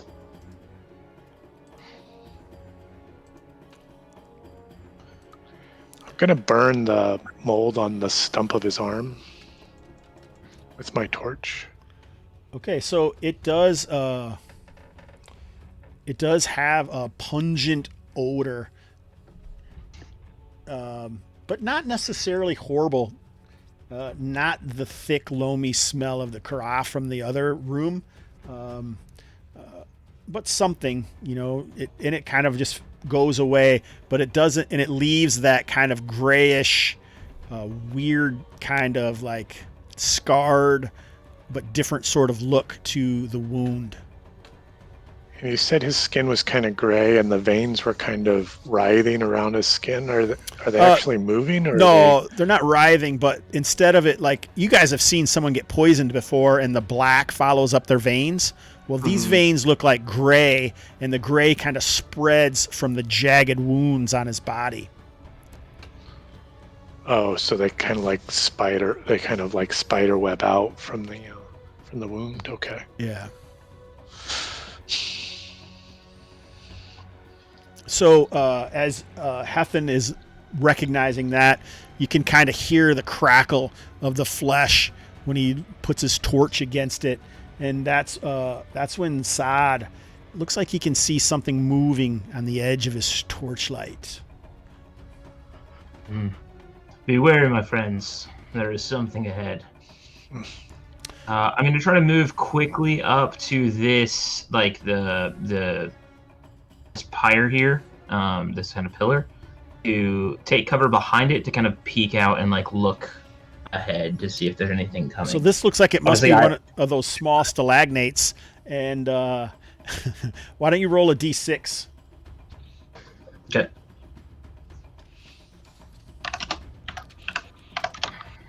Two. All right, perfect. All right, so as you begin moving up, you are quite, this actually may not be good. You are quite surprised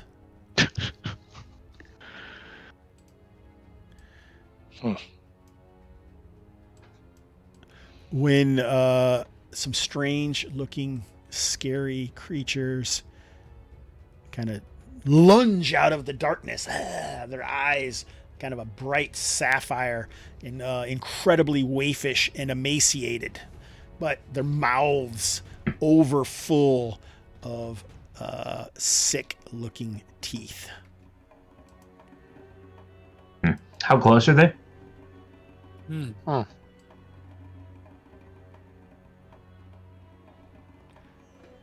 So you're surprised. So one of them pauses to attack you.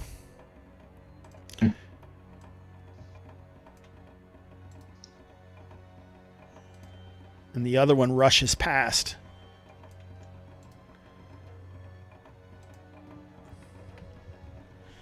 To attack Galdal. Are you excited? Is everyone's as surprised? Okay, Yep, one roll. Sorry. it's all right. So this is Saad. Ooh, Mrs. Saad. Galdal. Mrs. Galdal. So these are two lunging claws, and it seems like they're almost not necessarily trying to rake through you, but maybe grab a hold of you, and you can see like slaver coming off of their lolling, forked tongue and overfull mouths of teeth. So now, you can roll initiative, Sod.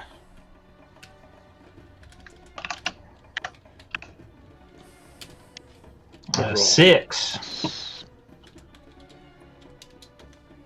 A 4. So, is anyone moving? Yes, Hethan's moving. He's pushing past his companions, brandishing his holy symbol. Back, you beasts, back! So that would be magic, but I will let you move up into that square because I don't have them perfectly in a square. Sure. So it goes movement. Is anyone else moving? No. No. All right. So missiles. Hadia. Nope. Hadia freaks out a little bit, but she is distant enough that she doesn't have much to do. There's always things to do.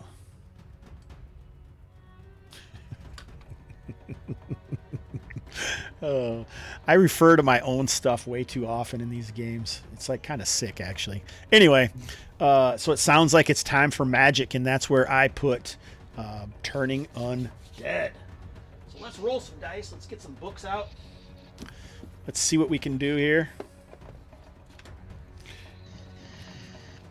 Let's see, I've got a button for that. There it is.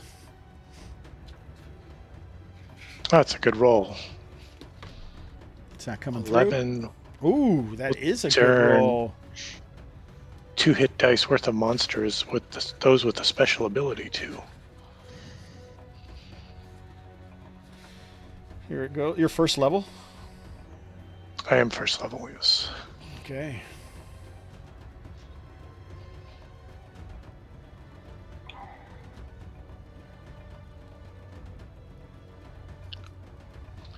Do these guys have any of that gray skin or white moldiness about them? Yes, they definitely. Their skin looks very gray for sure.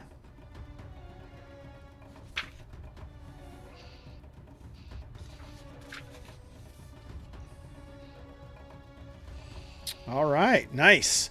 So, melee. All right, I'm going to Oh, have so a the torch in turning one had hand. the turning had no effect. Oh, not necessarily. Okay. They do seem affected. But it's not their turn, so they can't really do anything yet. I But see. they are kind of hissing and. What's it look like from Hethan's point of view, or from the other player's point of view? What happens? Well, he has his holy symbol, the wheel with the 7 spokes in it, and he's like he's got it holding it by the axle and kind of turning it in front of them. Oh, so I messed that up. You're the 7 spokes. What the heck am I thinking of? What's Khalifa? That's the 7 spokes. Yeah. Oh, okay. You are a priest. So then you would definitely have known that she was a blade dancer. Mhm. For sure. I forgot that you were that. Sorry about that, buddy.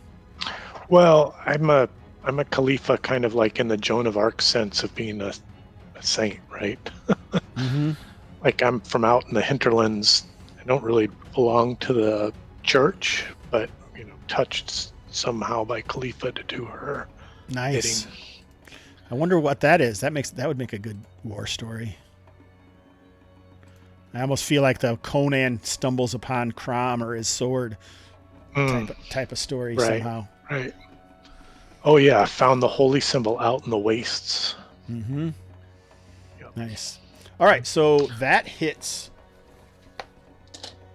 As a child. as a child. There you go. So Galdalf swings his axe. Definitely. Sad, were you bites fighting into too? his creature. Yeah, I think he was telling me. What he Yeah, was doing. so I fucked it up. so the creature kind of reels back and hisses slightly. In my other hand, I have the carafe of wine. I'm just gonna try to just break it over the face of the creature to try to blind it Nice. with or Go ahead. wine.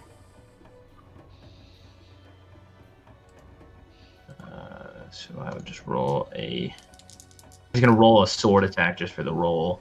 It's fine. Hit AC 13. Yeah, so this is descending AC, so that's bad in this circumstance. And Yeah. that it's an unwieldy weapon. Wine sloshes about, but Saad stands firm. He's seen worse than this. Does the carafe break? Like, do I break it against something, or do I just straight up miss? I think you just miss. Okay. All right. So I think it's their turn, correct? Yep. So they take off.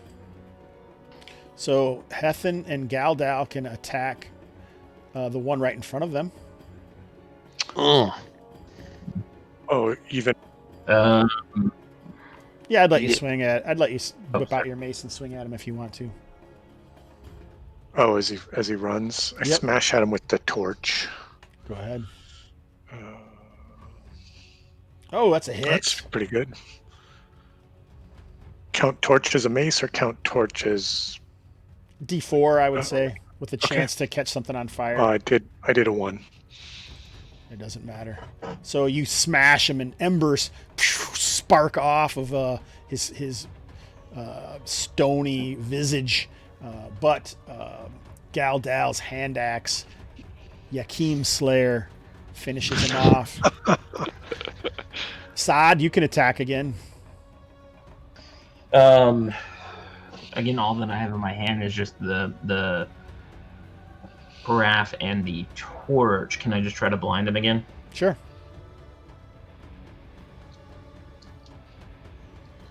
All right. Miss him. Even worse than before.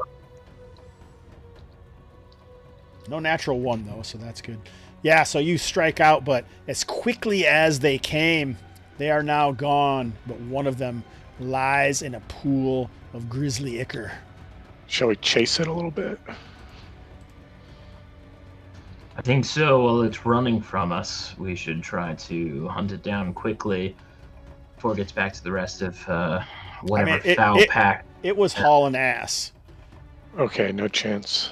So, I mean, you guys could, but you know that you would have to run, which is like 3 times your combat movement.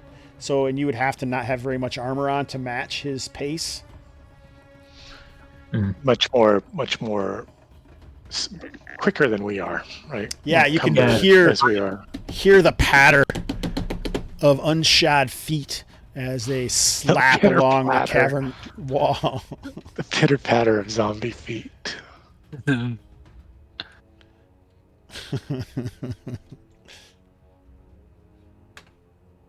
So we killed this first one here, right? Yep, it lays at the feet of an axe brandishing Galdal. I roll it over with my boot, and you say its skin's still gray.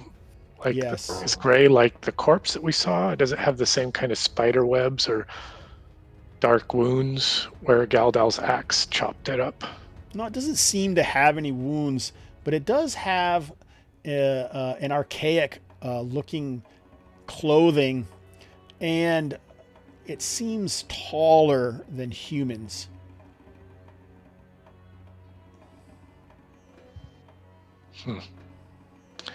And you said it had a bit of that white fuzzy moldy bits about it. No, I didn't say it had any of that. I think I just said that it was Oh. like slavering, and its teeth seemed overly full, or its mouth seemed overly full of teeth, like it wouldn't work, and its jaws seemed to open impossibly wide. And beyond that, and its sapphire glowing eyes, which have now gone out, it doesn't look human. It looks like something else.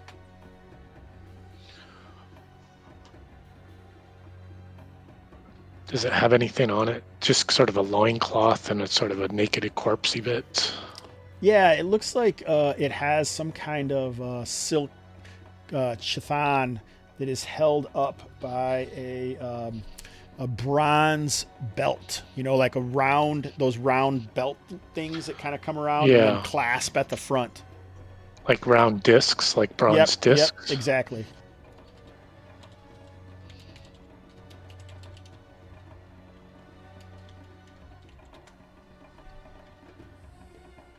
Cool.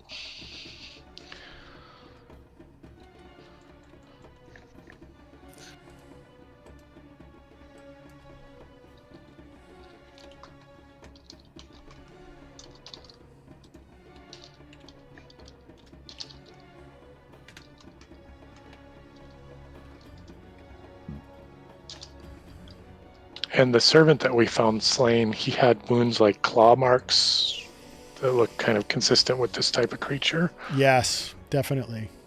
Okay.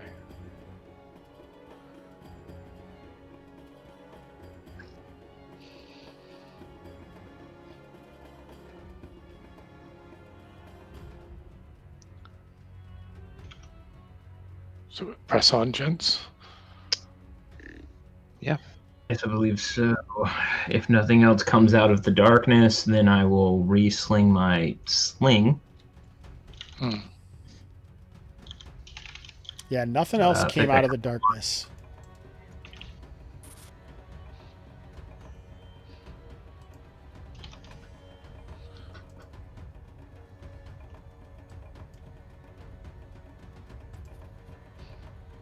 Hey, I lost my thingy. There you go. Lost my thingy. So as you kind of go back this area, it seems like the floor slopes down as it curves around that boulder.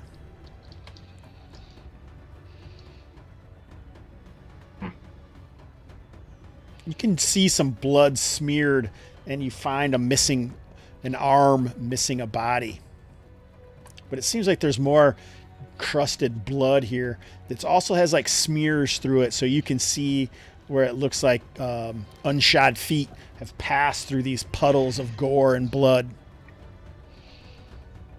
Does it look like the arm may belong to the corpse that we found near the entrance?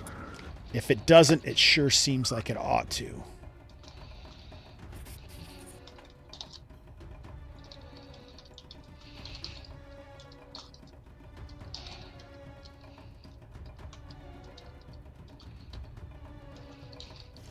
After the creature ran away, do we hear anything? If we just take a moment and stand still here and try to be quiet, do we hear anything from the corridor? Roll a d6.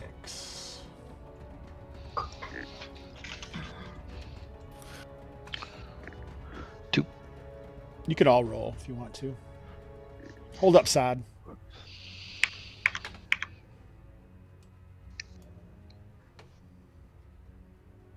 All right.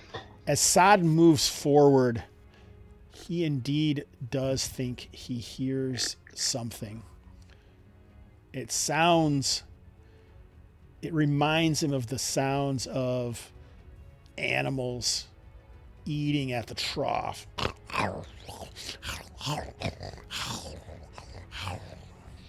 Nope.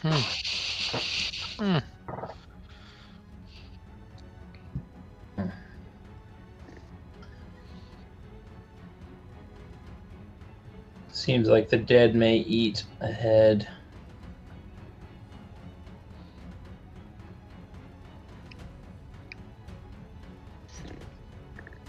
Should have brought the good I looking will- parts of the corpse from earlier. So, as before we move up, I'm going to hand the torch off to Galdow, and I'll take out a flask of oil. If the creatures are close to each other, then I will run in, try to drench them, and then you throw the torch. Okay.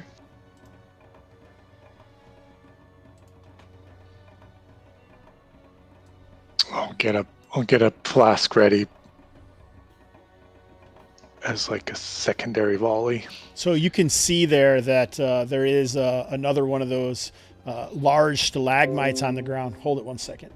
A large stalagmites on the ground, and then there's like a bit of stairs, and like the stairs almost feel slippery at the top for Sod, just because they're covered in blood. And down near the bottom, the stairs lead down, and there's a chamber down there.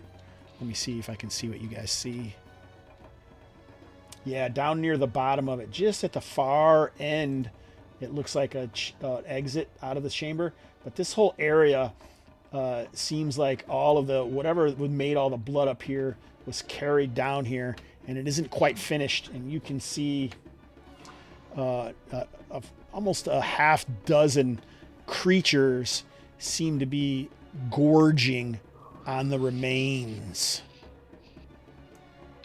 How the remains of People.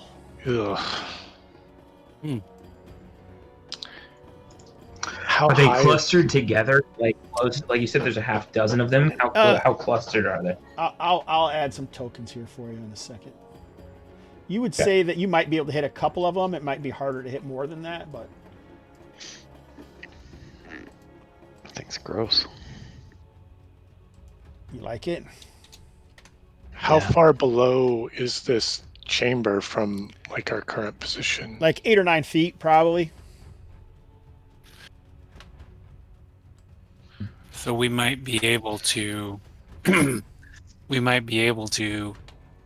chuck some oil at them and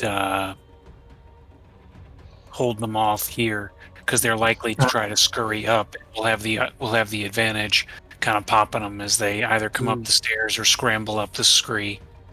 Yeah.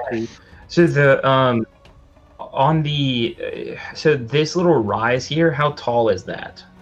He just asked that. About 8 feet. Oh, 8 feet. I'm sorry. I apologize if I missed No that. problem. So it's 8 feet up. So the only way up is the stairs, then, right? Which are slack with blood. Unless they can scramble up that escarpment. Okay. I'm going to suggest we take rope, which I have, tied around this pillar So- here. It's 9:30. I almost feel like we should end the scene here, and you guys can talk about your strategies. And it's possible Gabriel will be with us. What do you guys think about that? Because I don't know how late you wanted to play, but 2.5 hours, 3 hours is what we normally do. That's fine. It's good for me. I know you don't care. You got a long. I mean, you're not even probably done eating dinner, are you? Yeah. I finished about 30 minutes ago, so Okay. good. I defer to. So I'm curious what you were saying though, Sod. I'm not done. What I want to do is say the light comes over and you hear them gorging, and you guys kind of move forward with your light. And obviously, when you see them, they see you. And I mean, there's kind of this moment as they look, their heads turn, but they have no eyes.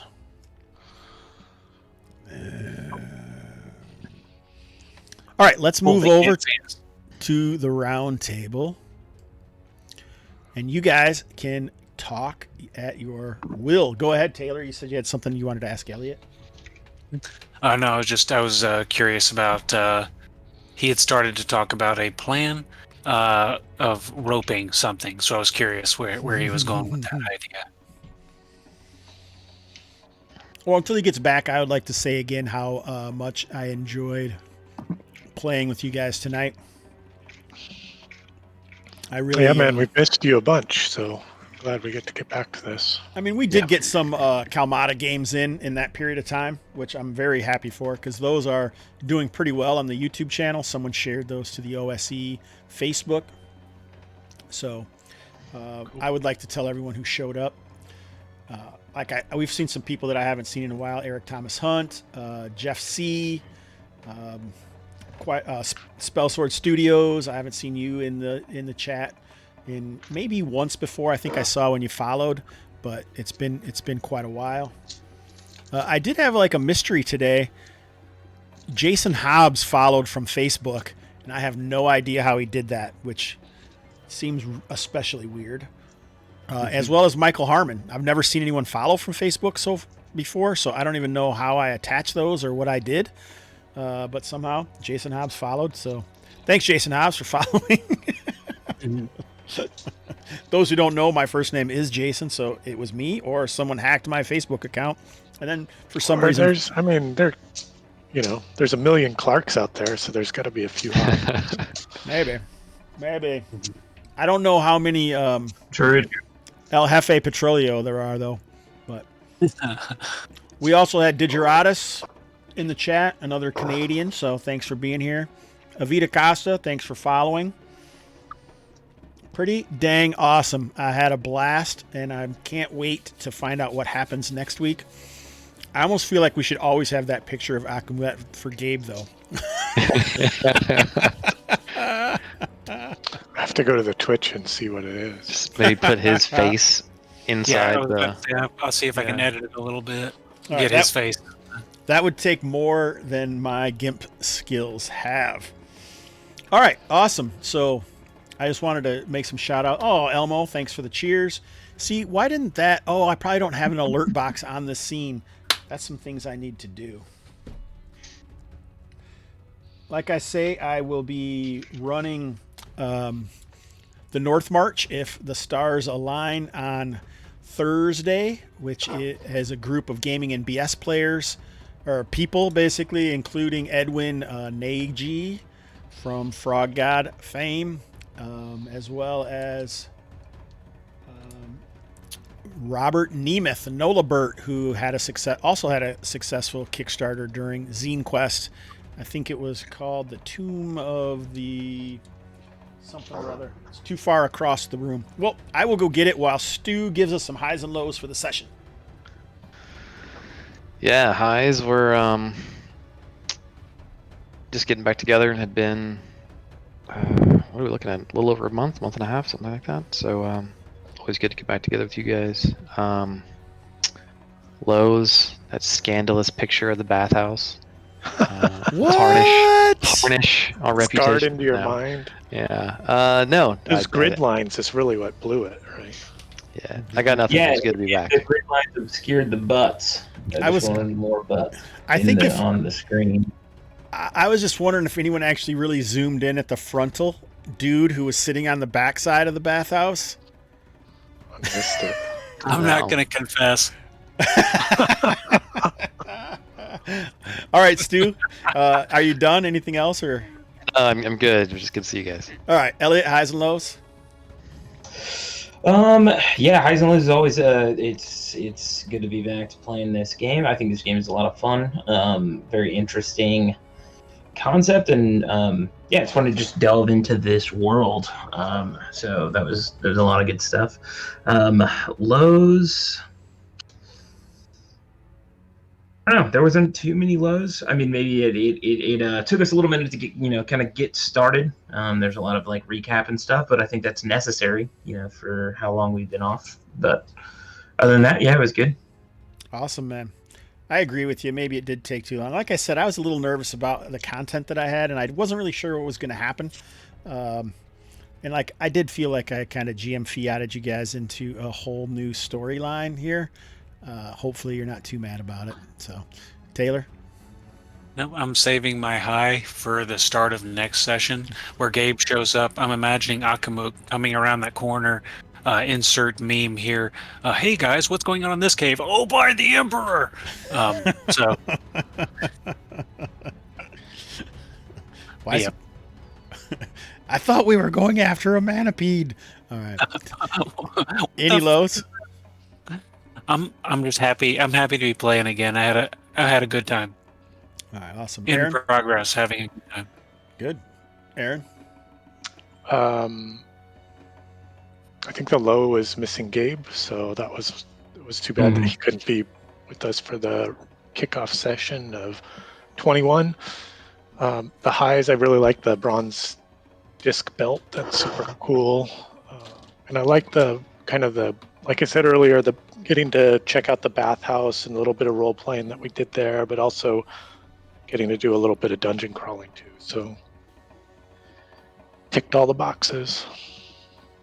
Yeah, I thought so too. I would say I really did enjoy doing that role playing. I've been talking about doing that more often in my games because people seem to dig it, and just the voice of Imset, the idea that I didn't change my voice a lot, but just slowed it way down for someone who was almost gave that feel of pondering cunning in some ways, and really focused on each word that he uttered. Like it was almost like he was deigning to give you words when he wanted to. That was what I was really going for. And I felt like, I don't know, I felt like it kind of worked. But it might have been brought down a little bit by all the exposition and the recapping that took place at the beginning of the session. Like that was too much. In the future, we'll just do a single recap for what happened last session. And I miss Gabe as well, but I did not want to let another week go by. I told you guys last week that I was done. That I was done putting off the game because I have the habit of the longer it goes, the more likely I'm to continue to put it off. So I was really glad that you guys were able to play. Oh yeah, for sure. Yeah, it was good with getting a game in. Unfortunately, Gabe wasn't able to be here, but it was still a lot of fun. Yeah. So I mentioned the Robert Nemeth's product, the Hidden Necropolis. So this is his first product of any sort. He did it for Zine Quest, and he's got 5th edition, and it was originally written for 5 Torches Deep. For all you OSR files out there that are still here watching the video. So what's the deal with 5 Torches? I'd say that it's so I was really interested in what Questing Beast had to do with his video today, where he went over his questies of 2020, which basically means the 6 best of the 2020s. Yeah, his favorite products of 2020 in the categories he just made up.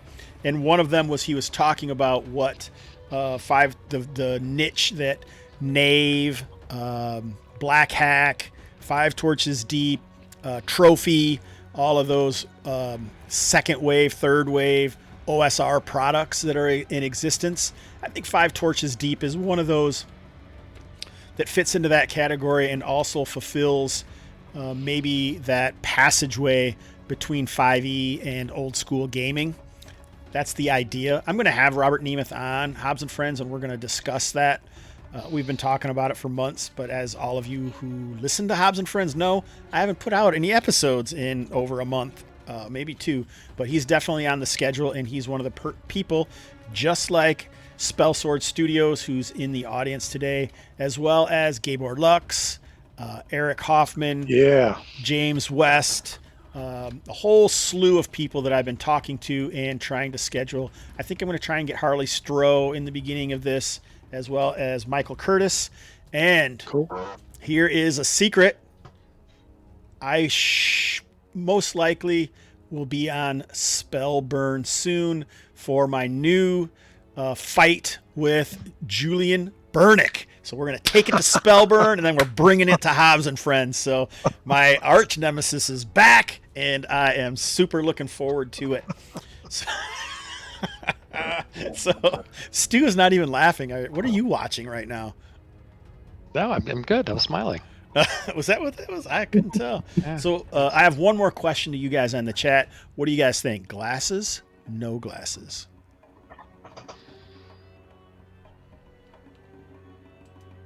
Is there Here's a poll? close-up. What's happening?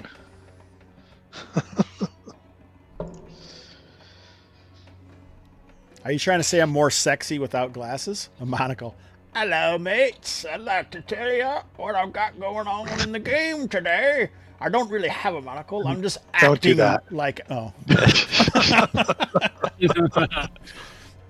Yeah, I mean, my eyes look crazy when you can see them, right? You didn't realize my eyes were so blue, probably, unless you've met me in person, which none of you guys have done.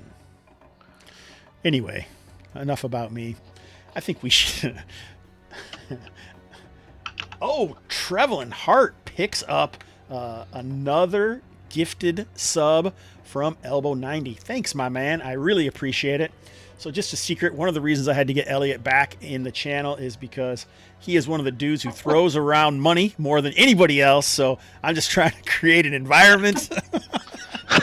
$4. He's well known in Vegas as a whale. In the old days of Lost in Agata, Elliot and Thaddeus used to get in cheer wars. Sometimes some people joined in, like Eric Thomas Hunt and some other subscribers and followers. So next week we will have the sound alerts going. So get your Depends ready for that, all you old people out there.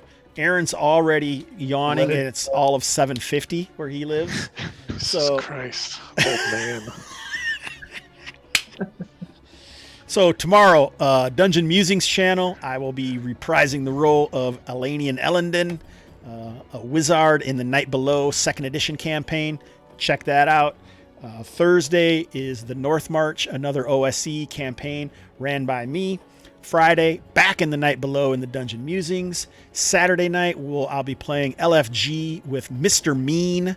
We'll be twitching it here live, and then we'll put it out to the YouTube.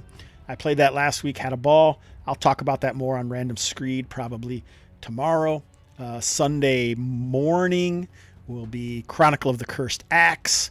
I'm also going to be playing a session of 2nd Edition D&D on Saturday and Sunday in the Legacy of the Crystal Shard, where I'll be reprising the role of Store, the Luskin mercenary.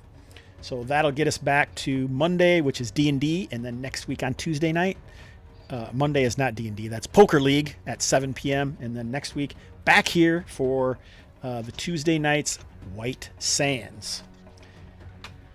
Let's take a moment of silence for the loss of T.J. Drennan. I mean, he didn't die or anything, but he's no longer doing his Patreon, which gives us some sweet-ass music to listen to. So let's take a moment.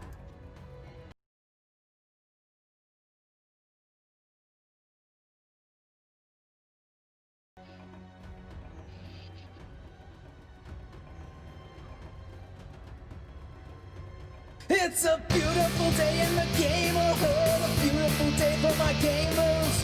Would you be one? Could you be one? Shout about thunder, but don't despair. This colony's breeding great robbers. Would you be one? Could you be one? If the 80% mortality rate works for you, for a few bucks a month you can sign up and have the Hobbs kill you. So let's make the most of another Sunday. Brew up some coffee and play it my way. Would you be mine? Could you be mine? Won't you be my gamers? Won't you please, please won't you be my gamers? I forgot to end the stream. You can see where my camera fell off. Might be making fun of you a little bit. Yeah, Beast King 1980 coming at you live from Dubai. Anyway, bye.